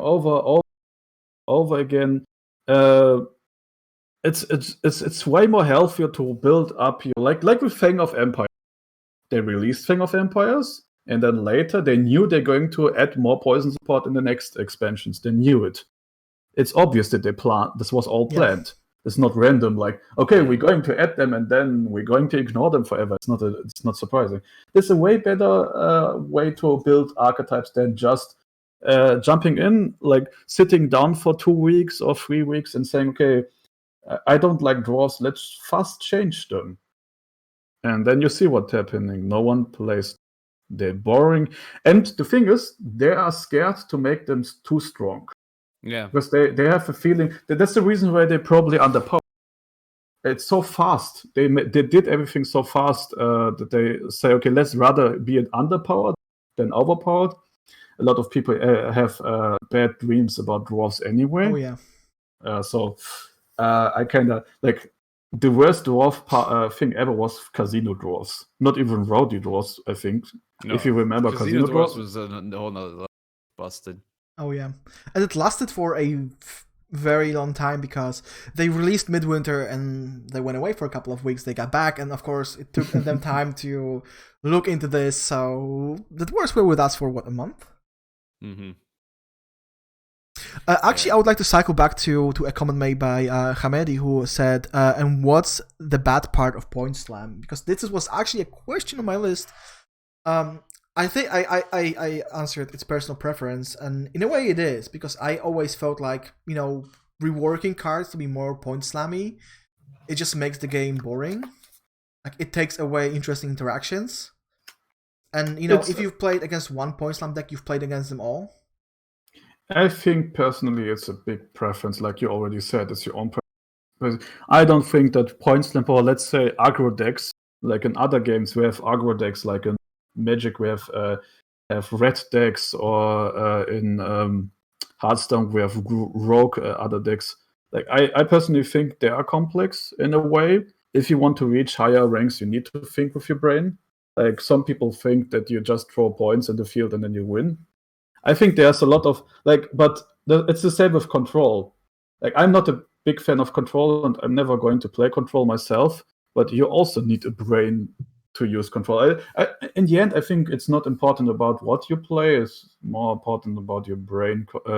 And I don't like if anyone does a negative comment about any kind of deck type, because any kind of deck type, you need to understand the meta. You need to adapt your strategies, everything, to reach a high rank. Like the topic we talked about, net decks, it's exactly the same. So what I would say, okay, so what I would say is this is a thing that actually I think differentiates Gwent from other decks. Now, from other card games. Sorry. It's the thing is, in Gwent, you basically have the freedom to deck build around everything. The classic pyramid. You have points that beats control, that beats engines, and engine beats points. Yeah, it's a cycle. Well, in Gwent, and that's a cycle. But Gwent never goes. You should never go all in on everything with Gwent. I think you should sort of find a balance. Is have these Point Slam cards, have a bit of control, and have a bit of engines. And those decks are the best decks. Say, for example, Harmony. You say Harmony is just Point Slam. I disagree. Harmony had Point Slam with things like Oak, Barnabas, Etrium Murlega. But they also had control with things like Poison, Oak, technically also. Again, Etrium Murlega. And then they had engines with the Water of Broccolon and all the Harmony engines. So, and I think in Gwent you can really hybridize that well, and that's what makes a good deck builder, is someone who finds sort of the balance in all of this and makes the perfect deck through that. And you can obviously go all in on something. You can obviously go all in on Point Slam. You can go all in on engines. But then you need like other things. Like, for example, you play an engine deck, there's always going to be a better engine deck. For example, you say Northern Realms engines is good. Can it actually beat Kikimora in a long round? I'm not sure. No. And that's why I would say that you need a bit of everything in Gwent decks. Now, I don't know how it is in other card games. If people like just add like tech cards into every decks as much as they can in Gwent. But I think in Gwent don't have neutral cards. Exactly. So that those neutral cards, or like just faction control cards, like something like a Rebuke or something in Scoia'tael, or Skellige with the Gutting Slash. I don't see a single Skellige deck that doesn't play Gutting Slash or Giga Scorpion, but they can also play something like Priest, Great Swords, also the engines with the boats, and then the Point Slam with Morkvarg, Point Slam with Wild Boar of the Sea. I think that really differentiates Gwent, and what makes it so unique is that you need to have sort of a balance out of all of these things. Yeah, I guess that's why dwarves are not as good as some people thought they would be. Yeah, because dwarves are just point slam. Dwarves have no. Dwarf slam. They have a few engines. What? You Dwarf said dwarf slam. Yeah. It is actually just a dwarf slam, and like the point slam cards aren't even that good. Your only real good point slam card would be Munro, but he's like a point slam card that takes its time and doesn't really fulfill full potential because you will be playing against decks that run armor or shields or something, and then you have like cards like Zoltan, like the big Zoltan for 12 provisions only plays for 10 points. Zoltan was fine, by the way. I don't really understand the resilience change. Oh yeah, that's what I do not like that change out. Actually, it's a decent card, but I would have rather seen it on another card in dwarves, because dwarves really does need that little bit of control still, because you don't want to be teching like things like thunder in your dwarf deck. I mean, people are playing oak in those decks because oak is oak, but oak is like your finisher. You can't like immediately play it. And like if you're playing against something like Northern Realms with their crazy engines. I mean, some decks are like a monster, just work with point slamming. Yeah. You just know what happens. But Monster was the point slam faction, wasn't it? And I like it. I think it's a lot of fun. But my favorite monster deck is like just bleeding. It's a mix between Vampire? both. Vampire. Okay, like my favorite Crimson Curse card is like I immediately crafted the premium of this card. I just enjoying seeing all the I couldn't agree more, Qupor here. I really couldn't agree more. I mean, but I get your point. My favorite monster deck is Double Ruin. I get your point, but I think it feels pretty good to play point slammy stuff, and I especially like point slammy stuff where you can know what happens in the enemy screen, like Solitary. You just take a paper. Like you take something, put it over the enemy screen, and you're just dropping your cards and ignoring what happens. I think it's fun. You never forget there's a different kind of people. Some people want to play control because they are really strategic.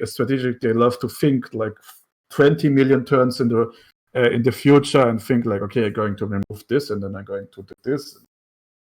And some people just like to slam on the board. And I personally think slamming.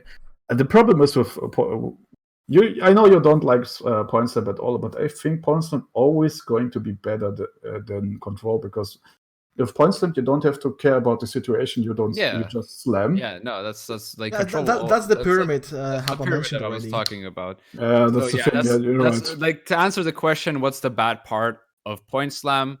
It's you really are forced to bleed a engine deck and maybe go a card down and try and like win the short round. That's basically the bad part about it. And you're basically forced to play a certain style against certain decks. You can't just I mean, people like to use the term smork, and I think point slam is like the way to smork. You can just like play cards and play cards and play cards and never actually pass. And that's a lot of fun for me. That's a lot of fun. That is. It does have it's fun. It's often just easy to play. You don't really need to focus that much. You can just play your cards in a certain order. And not if you want to reach high ranks. Honestly, if you want to relax, just play some Gurney Cora. Just like relax. Look, it's a card game. So let's say there's much more. Sometimes you have the perfect hand with deck, and the enemy deck has a shit hand, and then you're just going to slam his face. Yeah. Especially in games like where we have health bar, like in Hearthstone or Magic.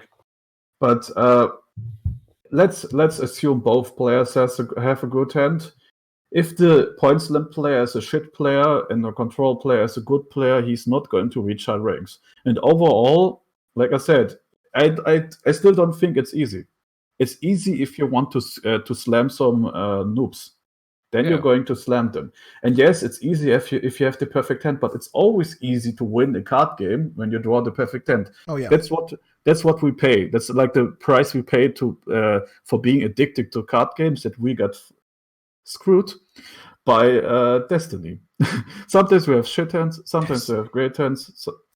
So I'm still not convinced that it's easy, really. Yeah, that's a big word though, Destiny. What, the Witcher TV show?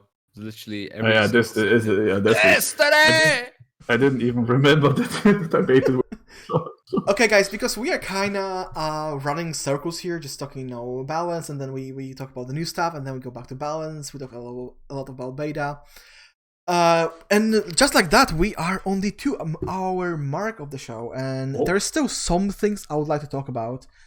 So just moving on, I would like to briefly talk about a competitive event that's gonna take place soon-ish, and that's Cards for Humanity, because we talked about the whole Corona situation early on, and what people often don't realize is it really affects some communities that struggle to make ends meet right now. And with those communities in mind, our friends over at 983 are putting together an event. It's going to be a multi-game event involving card games like Midgard, Gwent, Magic, and Runeterra. And it's taking place soon. It's taking place this month. It's going to be a charity event. On April the 18th, it's going to be streamed live on twitch.tv/983events. And to make things a little bit more interesting for the Gwent crowd, the Gwent event is actually going to be casted by the tournament duo of Magbeard and Flake. So with that being said, I highly encourage everyone in chat to check out the Twitch link on the screen, twitch.tv/983events, because I think check it out. Check it out, because I think it's a great initiative. Like, we need tournaments, right? Because we do need for obvious reasons, the Masters didn't go on. It got postponed. Open got postponed, and I think the next Open, and then Qupor got postponed, as we can see. So yeah, I think events like that are really good for the community, especially if that's with a very good goal in mind. Yeah. I mean, I'm not sure if I'll join the tournament. I might, and just play some meme decks. Do you know who's part of the tournament, or is it just free submission? I think it's free submission. All right, then I'll just add some meme decks and try and smork everyone over there. Try to show them that. I had a problem with my connection. All right, so yeah. So are you joining in on that event, Qupor? The Cards for Humanity? Yeah, but wait a second. I had a problem with everything. Okay, now the connection's back. I just heard about the event. It looks pretty good. But I don't know how to join, to be honest. You'll see the link down there, probably, or down up here. Probably down there, because yeah, it's more or less in the middle of the screen. Just Google 983 events. Okay. Now my screen is even a little bit blurry at the moment. That's the problem. Yeah, okay, Twitch has been doing that for a few days now. Okay, now I'm seeing it. I mean, the problem is if I ever ground, so I'm never sure if I should join. I don't want to play any real decks, but let's say this the idea is great. Maybe I'm going to. It's a charity event, if I'm not mistaken. Yes. So maybe I'm going to donate some money. I already liked the event your team did. What was the name? Not Quite So Masters. Oh yeah. Yeah, I even donated like a lot of small amount of money to drop some stupid messages in the chat. It was perfect. Great. Yeah, and speaking of events like that, the Team Artusa World Cup is going on as we speak. The qualifiers. Check that out. After we are definitely gonna obviously raid one of the channels streaming that right now. That's cool. Yeah, because normally this section is about competitive Gwent, what's going on, how are the qualifiers going. But you got us here, so yeah, but the problem is there is not much going on because everything is being postponed due to the obvious problems. So with that being said, like we are really running short on time right now. Okay. Which I didn't expect, guys. I didn't expect. I have to say I was a tad too optimistic about the topics we are going to discuss today. But then again, I made a question list before we actually knew about the journey. Yes. Makes sense. So half of the list just got obliterated by that one thing. Mm-hmm. Yeah. Anyway, I would like to move to the personal Q&A section. We only have a couple of questions, so I'm going to ask them right away. One thing, Qupor, I was really wondering about. Palmerin Club, why Palmerin? Why not Milton? Why not one of the other knights? Why not Gregoire? Why Palmerin? Isn't Palmer not the important character in the Witcher anymore? The question. Okay, it's pretty simple. When Crimson Course came out, like the expansion, I was really hyped because this was like the first expansion we ever got for Gwent. And Milton, like I watched every reveal ever with like I was glued to the screen. I searched for every new card reveal, and they revealed Milton first. Like it was one of the first cards they revealed, and I was wondering, okay, Milton has a great ability. It's really cool. So who's Palmerin? Like they wrote, if you have Palmerin in your hand, you don't need to use the Death Blood. So I was like, okay, please show me Palmerin, and I waited, and I waited, and I waited, and Palmerin was like I think the fourth or fifth last card they revealed, the fifth. Like everything else was already revealed, and I had to till the last day's expansion drops. They show me Palmerin, and then it's just this ability. And this dude with his face looks like, yeah, I'm having some shields. Yeah. And I'm like, are you fucking kidding me? I need to stop with this. But this is everything. Like I waited. I wanted to know who is Palmerin. I didn't even play Blood and Wine at the time. I played it later. Who is Palmerin?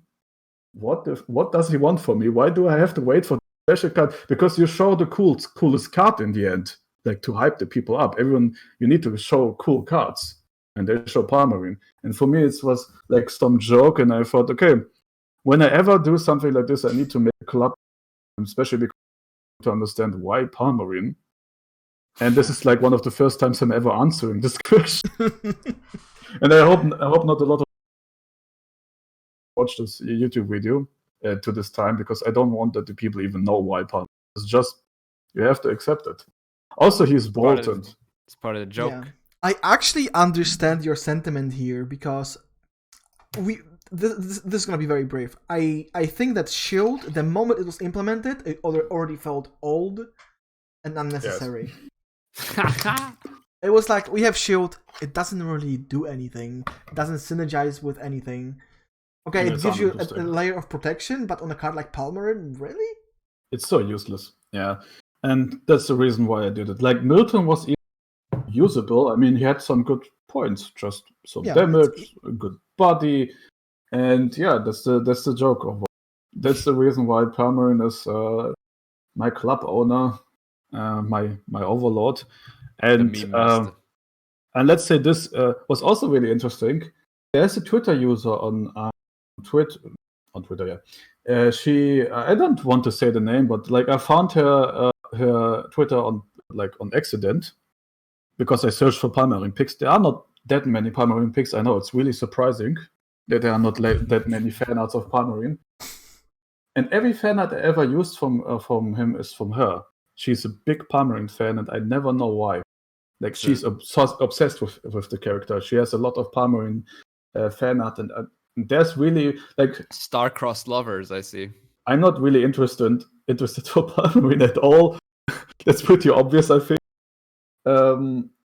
But there's a person that really, really loves this bald dude. Nice. Okay, another question from the list, because this was an interesting story. But speaking of stories, I would like to hear Habla, how did you get to organize the Oddball tournaments, and are there any plans to make more of them in the future? Well, it all started with me just having an idea with Dr. Danus. Dr. Danus, if you don't know him, he's like a fellow memer in Gwent. Mm-hmm. And yeah, he had the contact of Bebo Boop, and I was like, holy shit, I can get Bebo Boop to join this tournament. And I was like, whoa, that's so big, that's so big.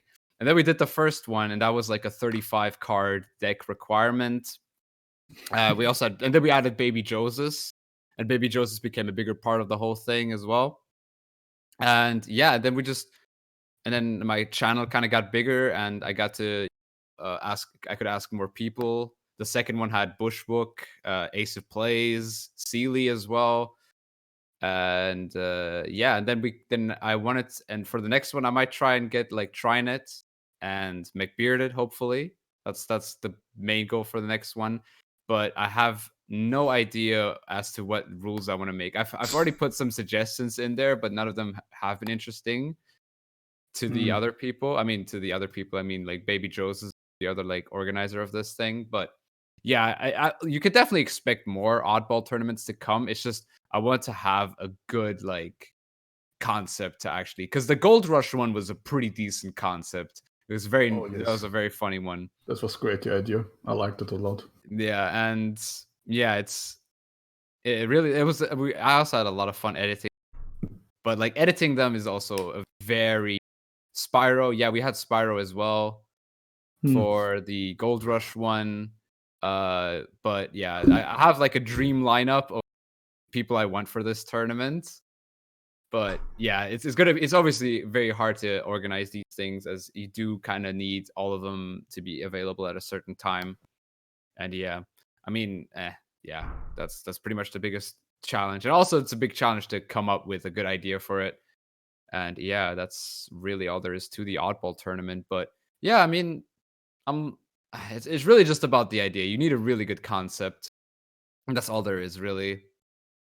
Maybe we should make a bowl tournament just for Qupor. Every bold, only bold cards. I mean, you had one with the facial hair, so yeah, that one was tricky, since a lot of people there was a lot of questions about what is about like what's qualified and what's not. So that was a bit how about the tricky tournament where there's a random pool of meme cards per faction, and every player gets a faction and like randomly chosen meme card, and they have to build a deck around the meme card or something. Actually, I had a similar idea, Qupor. So basically, that was when snapshots were still a thing, right? That's when data was still being transferred to the teams. I had this idea that maybe you can organize a tournament, like a semi-competitive tournament, except you have like a list of judges, and they just, strike out all the like top meta cards from the possible pool. Like, you look at the snapshot, okay, you cannot play this card, you cannot play that card, you cannot play this leader. With whatever is left, you have to build your decks. Organization. What my idea was, my latest idea that I suggested that was kind of rejected, was a keg tournament, basically. So you choose two factions, and you basically, before every game, both players have to open 5 kegs, like faction kegs, with that faction, and then they have to build a deck around the cards that they get from these kegs. And after every game, they have to redo that, basically. But it's a lot of effort. That's a problem. Oh yeah. Yeah, people didn't like that though, because is it though? It's like I like the idea. It's just a best of 3. It's not a best of 5. I mean, you can use it for a video. Yeah, I'll probably use it for a video, not an oddball tournament though. So yeah, but yeah, that might be like an early leak for like a future video. Maybe I can do that against we love leaks. My Discords. Yeah, I just realized that I just saw a YouTube video of played in the League of Legends game, and every position was with the champion with the lowest win rate, like on purpose. Every single position was the lowest win rate in the whole. So they had the worst team as possible, and it's a little bit, it's similar. I just like the idea to force people playing the worst cards in the game. That's good, yeah. I mean, we could make like a sort of a card pool to work around, but that just kind of limits. Then you kind of know what everyone else is playing, and I kind of like the idea of like surprise. I mean, there's never really a surprise if there's like a rule set. For example, with the gold cards, there are always going to be like auto includes that you just had to have. But yeah, maybe I don't know, man. I'm thinking obviously here and there some idea might pop up that just like blows my mind, and I'll just suggest it to everyone.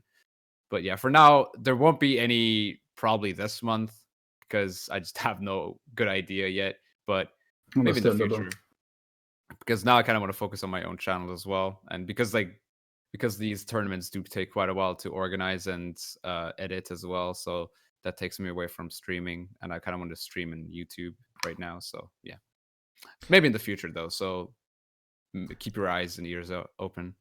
We'll definitely do. But with your YouTube and Twitch in mind, I think it's a good moment to move over to the plug section of the podcast, where you can shamelessly sell out whatever you're doing.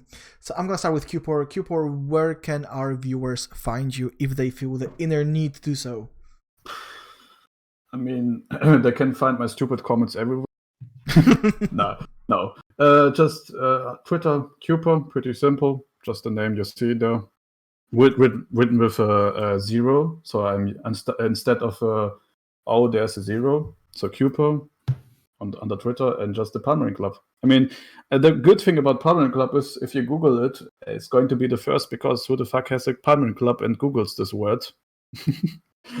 You easily find my content. And for everyone that likes to betray Gwent with Legends of Runeterra, I have my Pathcap Club.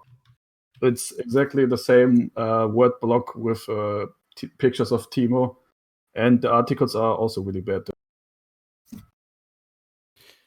Yeah, that's all. You're going to see my stuff on Reddit. I post it every time there. That's all.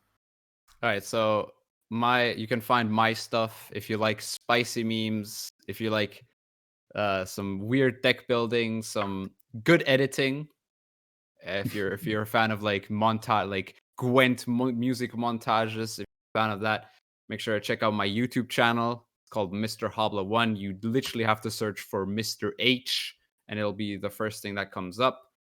And yeah, I mean, if you're new to the game as well, if you're watching this and you're new to the game and you actually watch this whole thing, I don't think that actually is going to be possible. Yeah, I also have a very good beginner's guide for Gwent. And yeah, my Twitch, same name. It's everything that you need to know is also linked below every video in the description. For example, my Twitter, my Discord, which I will be using for future videos. I have already used it once. I've asked people to build decks for me to play, and I've also jumped into a call with them, and then I played their own decks while they, guide me through the journey of playing their decks. And yeah, that's really all. I mean, that's all. It's a lot, but it's probably everything. I mean, yeah, check out my YouTube, man. It's got good shit, dude. That's all I gotta say, really. And yeah, that's my plug. And yeah, thank you for watching this all the way through, if you did. Yeah. Thank you that you guys suffered with us. Yeah, okay, guys. I'm not gonna sell out myself because you are already my channel, so you don't really need to look far to find me. What I'm gonna do is, once again, if you wanna stay in touch also off stream, you can follow us on Twitter at Novigrad Podcast. And yeah, this episode is gonna be uploaded onto YouTube, Spotify, and a number of other platforms either today or tomorrow. With that being said, Misterhabbla1, Qupor, thanks for being here. Really, really appreciate it. Thank you for inviting had a great us. time talking to you guys. Thank you. So yeah, we are gonna raid somebody in a couple of minutes. Once again, chat, thanks for being here today. The timing was somewhat problematic with the tournament going on and the journey and everything that happened in the last couple of days. But yeah, still appreciate the commitment of everyone in chat. So once again, guys, thanks for watching. I'll see you guys next time. Bye-bye. Yeah, enjoy the rest of your Saturday. Thank you. You too.